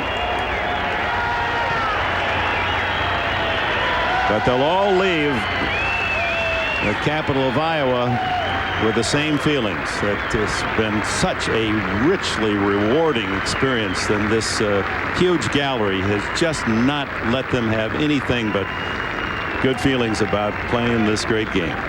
Amazing amount of disappointment on Dougherty's face, though. I was almost surprised that he didn't look more relieved. I think he thought this was his championship to win. After leading 3 straight days, Roger, you could see it hurt him bad not to win. But the field of dreams in Iowa belonged to Dave Eichelberger, and it started at the 4th hole today. This birdie to go 5 under And his short putts this week have been so good, I can't tell you. Never did see him miss a putt inside 6 feet. At the 5th, he missed this par putt, and that took him back to 4 under, and Dougherty claimed the lead. After another bogey, the 7th hole, a birdie chance, and he's at -4 again. To the 9th, and another birdie. After a nice third shot, he's got a tough putt to read, and he makes that. He carded yet another birdie at the 11th. This is his second putt. And makes birdie. And on a birdie run at the 12th, his second shot. Nice little controlled swing to this back hole location. Perfect distance. And a birdie there to go -7. That was a share of the lead with Dougherty at the 15th, his second shot. Maybe the shot of the day for him really was. He just killed this fairway wood shot at the pin over that tough bunker. Almost hits the pin to the back of the green, just off. And makes birdie there. And the lead at -8. At the 17th, this tough bunker shot. Well, he wasn't going to make par from that position, so 4. And then the championship putt, the short putt at 18, and the title was his. And here they come for the presentation of the championship trophy. The president of the United States Golf Association, Buzz Taylor, will make the formal announcement. Ladies and gentlemen, my name is Buzz Taylor. I'm the President of the United States Golf Association, and I ask that you join me in welcoming the 1999 United States Senior Open Champion, Mr. Dave Eichelberger.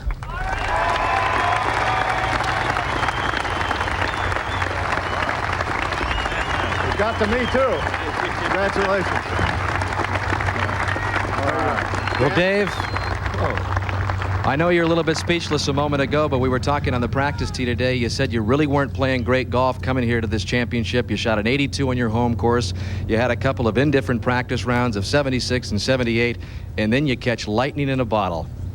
Well, that's exactly what it was. I don't know of any other way to put it. It just, all of a sudden, it came together starting Thursday morning. I found a little something in my swing that seemed to work and just stuck with it the whole week, and I'm as surprised as everybody here. Dave, a roller coaster career. At one point in your regular PGA Tour career, you missed 22 cuts in a row. I know there was times when the confidence was very low, but as you stand here right now before this huge, adoring crowd at age 55, to have your most sterling moment come in this championship, have you begun to put it into words? Well, yeah. The fans here in Iowa are something that spurred me on, I'll have to say that.